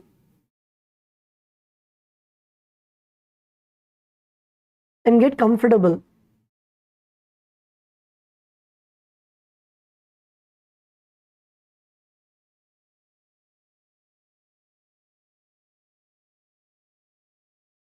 Okay, so in this asana, visualize Swamiji in your inner space. Perform the Pratyahara Kumbhaka, that is inhale. Feel the prana going all the way from your Mooladhara, the base of your spine, till the Sahasrara, your crown center.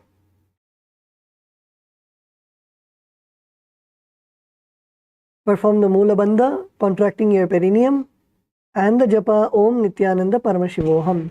एकपादमथो कण्ठे उत्थापीकं च दण्डवत् करौ सम्पुटितौ कृत्वा एकपादं तदुच्यते. The next asana is Dakshina Pada Shirshasana. So it is almost the same asana, but this time you'll be keeping your right heel to your perineum.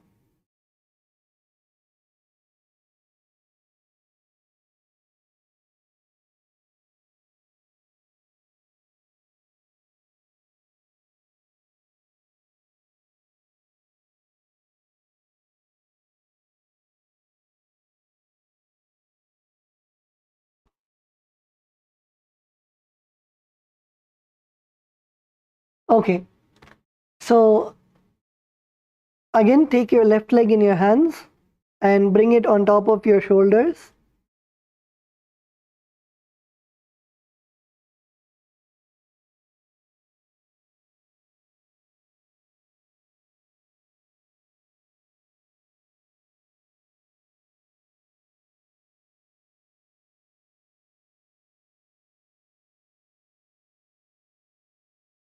Take your left leg and bring it on top of your shoulders and push your legs as much as possible behind your neck.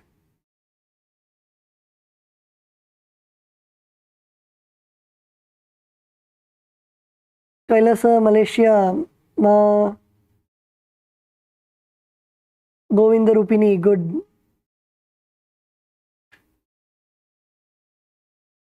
Yes, Ma Govinda Rupini, stay in the asana.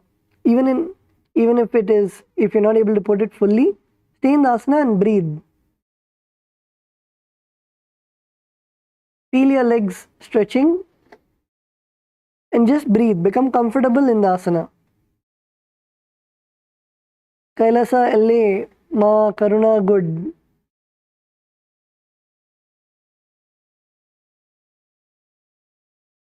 Ma Chakraraja Swarupini, good.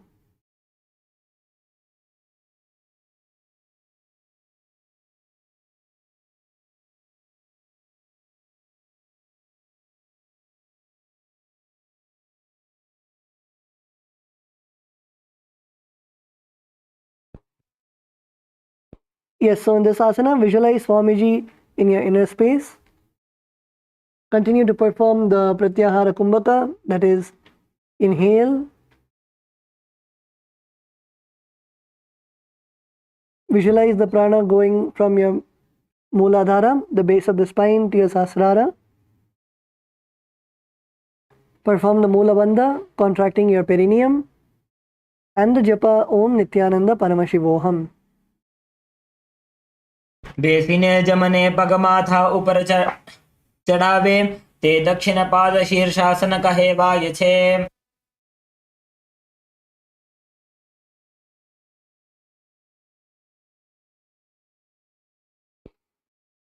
Okay, now relax. The next asana is Ekapada Mayurasana.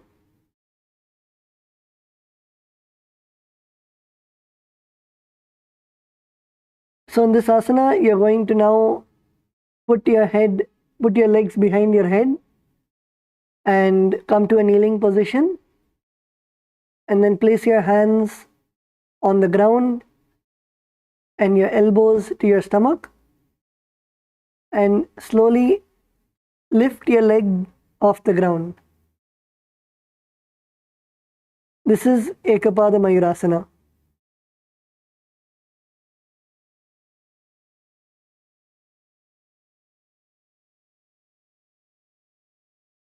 So begin with putting your legs behind your head. Let's continue. If you're still not able to put your legs behind your head, let's first master that.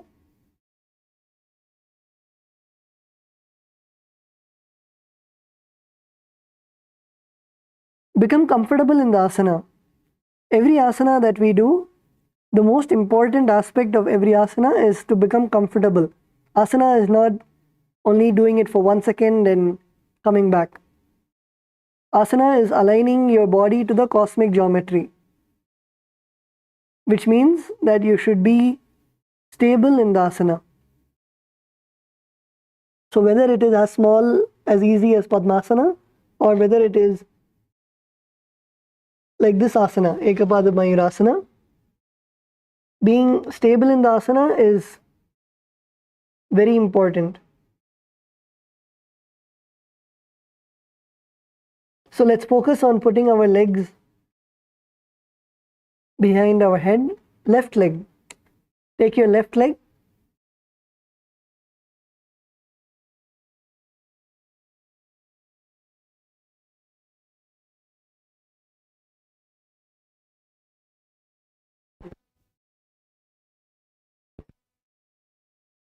Visualize yourself as a peacock and perform the Pratyahara Kumbhaka. Inhale. Visualize the prana going from your base of the spine to your crown center, and perform the Moola Bandha, contracting your perineum, and the japa Om Nithyananda Paramashivoham. कंठे कंठे पादं प्रसार्यैकम् एकपादं मयूरके.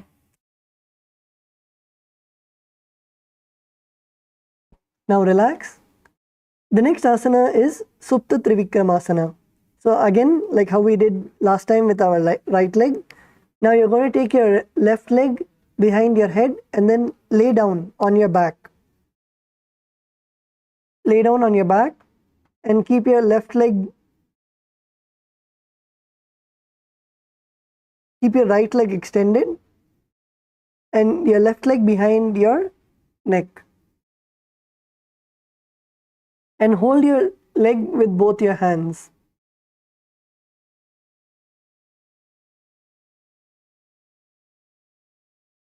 Hold your leg with both your hands.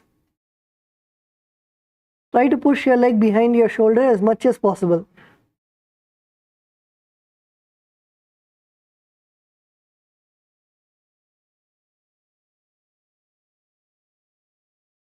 Yes, Ma Aruna, Kailasa, Malaysia, good.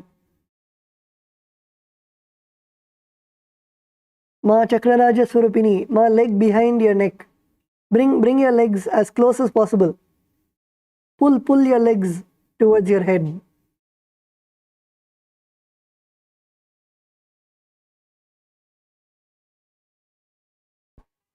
Yes, Kailasa, LA, Ma Karuna and Ma Govindapriya, good. Yes, Ma Govindapriya, good Ma. Try to bring your legs as close as possible to your forehead. You can begin with trying to bring it to your forehead. Kailasa, LA, male team.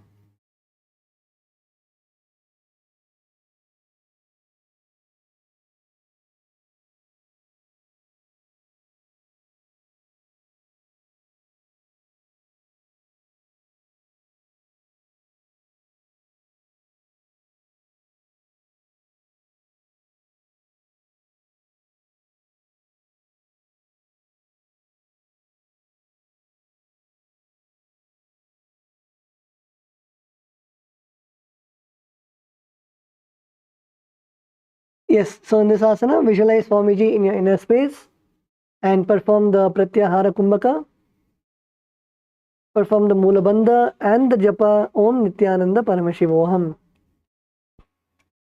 उत्तानकूर्मपीठं च सैंहं गारुडमेव च वातायनं गोमुखं च भारद्वाजं त्रिविक्रमम्. Okay, now continue to stay in the same asana. The next asana is Vyagrasana. So now your leg will continue to remain. Bring your left leg behind your neck and your right leg in front of you. And this time you're going to keep your hands on the ground in front of you.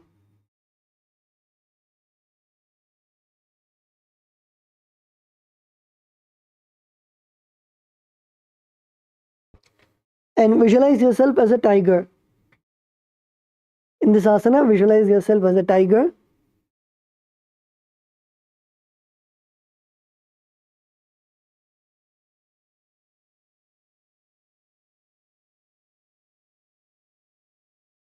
Try to push your leg behind your head as much as possible and stay.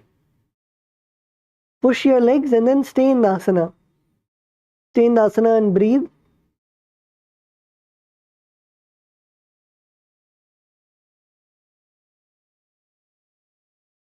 Perform the Pratyahara Kumbhaka and perform the Mula Bandha and the Japa Om Nithyananda Paramashivoham. व्याघ्रासनमतो वक्षे क्रोधकालविनाशनम् एकपादं शीर्षमध्ये मेरुदण्डोपरिस्थितम्. Okay, now relax. You can now lay down on your back. Come to Shavasana.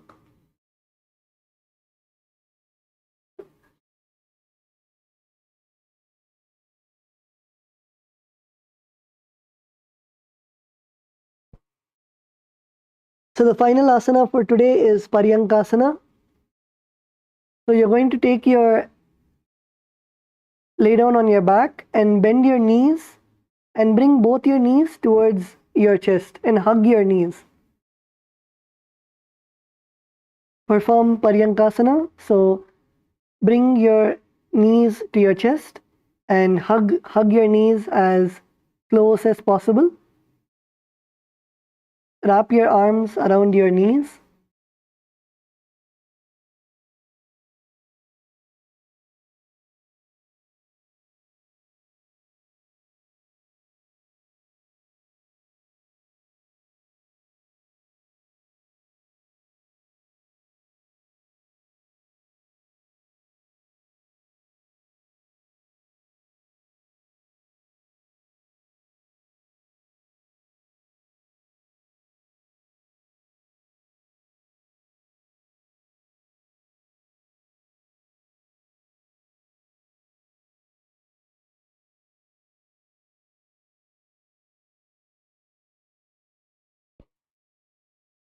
Gaze to your nose and relax.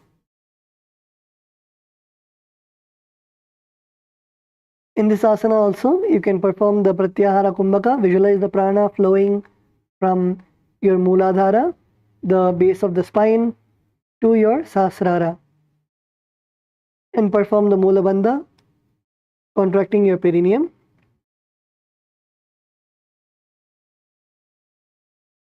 And the japa Om Nithyananda Paramashivoham. जानुप्रसारित बाहो शयनं पर्यङ्कासनम्. Okay. Now you can extend your legs and come to Shavasana.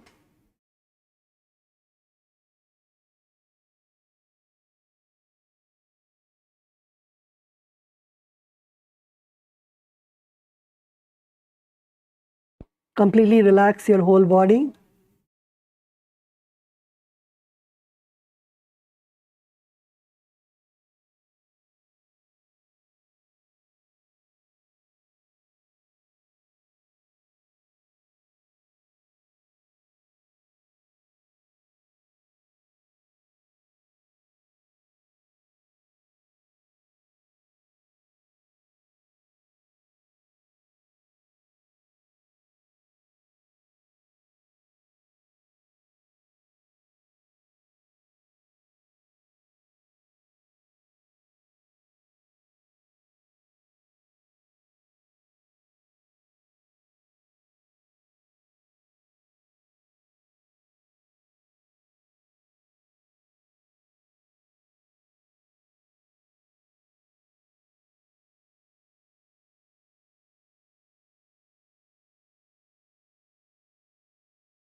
Now slowly come back to the body.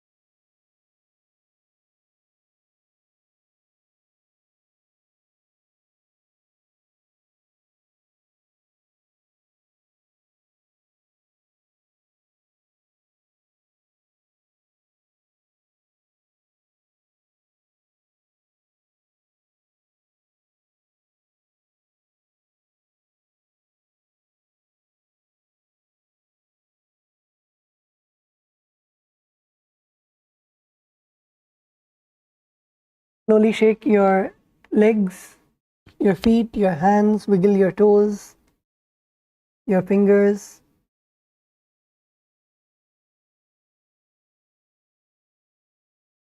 And now you can bring your knees to your chest and slowly roll yourself and come back to a seated position.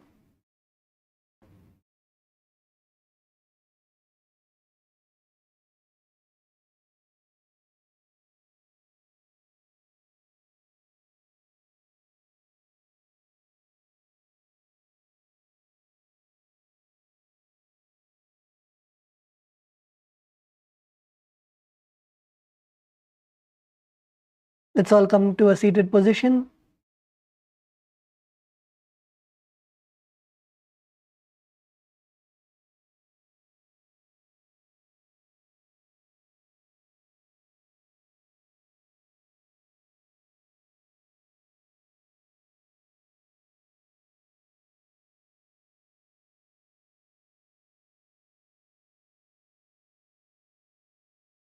Please sit straight.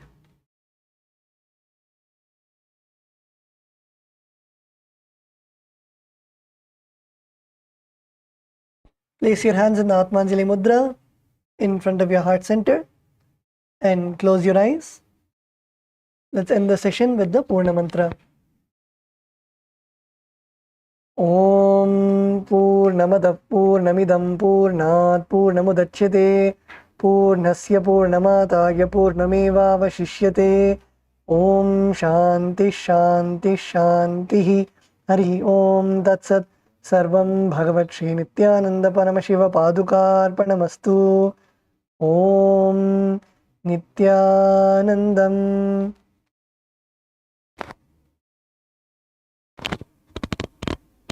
Thank you everyone. Nithyanandam.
Paramashivoham Om Nithyananda Paramashivoham Om Nithyananda Paramashivoham Om Nithyananda Paramashivoham Om Nithyananda Paramashivoham Om Nithyananda Paramashivoham Om Nithyananda Paramashivoham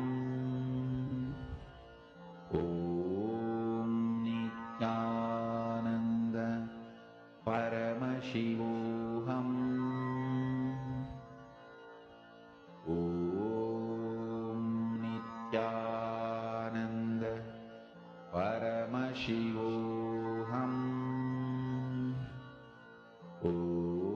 Om Nithyananda Paramashivoham Nithyananda Om Nithyananda Paramasukadam Kevalam Paramashivoham Dvandvatitam Gaganasadrishyam Tatadvamasya Adhilaksham Ekam Nityam Chalam Sarvadi Sakshi Bhutam Bhavatitam Trunarahitam Sarum Tam Namami.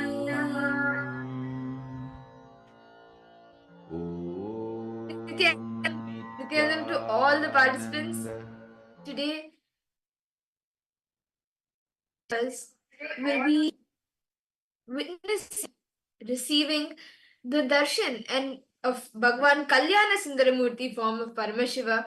And today, anyone, each and every one of you, if you want a breakthrough in relationships, you want to manifest the best of relationship, the best of all your relationships, whether it is with your spouse, your children, your friends, your colleagues, all your relationships, you can achieve complete today and receive the best out of your relationships, manifest the relationship that you desire for. And we just completed the Nithyananda Yoga, the Prathama Vinyasa Krama and the Dvitiya Vinyasa Krama. Can I ask all the participants to share how did you like the yoga? What breakthroughs, what experiences did you have today during the Nithyananda Yoga?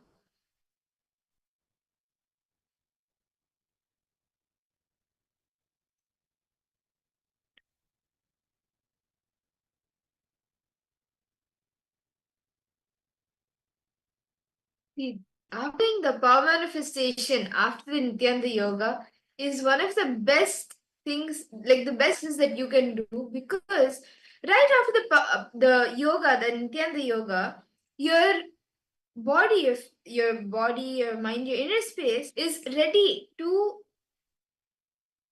to do the power manifestation and to imbibe these deep truths more better, for it to become a part of your bioenergy, biomemory, and muscle memory, a part of your being more and more. So let us all start our day with the power manifestation, and let's do the third eye reading. We will be doing the third eye reading now in this round of power manifestation, and throughout the day we'll be manifesting very different exciting powers. I request all the participants now please take a moment and you can bring your eye band or the any cloth for tying your eyes. Nithyanandam ma Agora Rupini, ma Bella, ma Shamai Nithyanandam. Please take a moment to bring your eye bands. As all of us are preparing for the power manifestation, let's now listen to the dialogues of Paramashiva. What did Paramashiva say about this power after the reading? Paramashiva says in the Vigya Tantra, Sutra 34, Dharana 11, Paramashiva says, कपालान्तर्मनोसा तिष्ठन्मीलितलोचनः क्रमेण मनसो दार्ढ्य लक्ष्ययेत् लक्ष्यमुत्तमम्. Paramashiva says that by fixing the mind on the inner space within the crown center and sitting stably without any movement, having the flows in succession. By the stability of the mind in inner space, through the power of the third eye, one directly sees the ultimate goal, Lakshman, by having the vision beyond that reveals any object or place, attaining the space of oneness with the source Paramashiva. And Bhagwan Sri Krishna also speaks about this power manifestation in the Bhagavad Gita. Chapter 11, verse 8, where Bhagwan Krishna says, Nato mam kyase drashtum anena svachakshusha divyam dadami te chakshuhu pashyame yogameshwaram. Bhagwan Krishna says to Arjuna that you cannot see my cosmic form with these physical eyes of yours. Therefore, I grant you the divine third eye vision behind my cosmic opulence. Understand, in the 11th chapter of Bhagavad Gita contains a detailed description of Bhagwan Sri Krishna's cosmic form as Arjuna sees Krishna through his third eye. As very beautiful Krishna says, right? The two physical eyes which you're having is limited. It does not have the possibility to see, to behold my cosmic form. Therefore, I initiate you into divine third eye to behold my cosmic forms. And Swamiji also experienced the same thing when he was at the age of 12. Swamiji was just sitting and seeking the source, the first person in him. And suddenly, as Swamiji was seeking this thing, something happened in Swamiji. Like Swamiji was able to see the whole 360-degree vision. 10 directions, everything was able to see around him, above him, the whole 360-degree vision. Everything was able to see, not just that, he was able to feel, experience all of that as him. The skin of the stone on which he was sitting and the skin of this body both carried him equally. In both, Swamiji felt his presence. Whether it's a setting rising moon or the Arunachala hill or anything around Swamiji could feel himself as part of it. And without further delay, we are now going to be entering the power manifestation. Just like how Swamiji experienced it, we are going to be experiencing it now. So can I request all the participants to please tie your eyes? You can sit straight, tie your eyes. You can wear the blindfold. Today, what all of us will be doing is we will be projecting an image for all. We will be projecting different random images, and each of you will be seeing through your third eye what is the image that is being projected. What are the colors? What is shown in the image? Everything, all the details of the image is what you will be seeing it through your eye and sharing that. So all the participants, please sit straight. Intensely chant the Mahavakya. Request all participants to please close their eyes.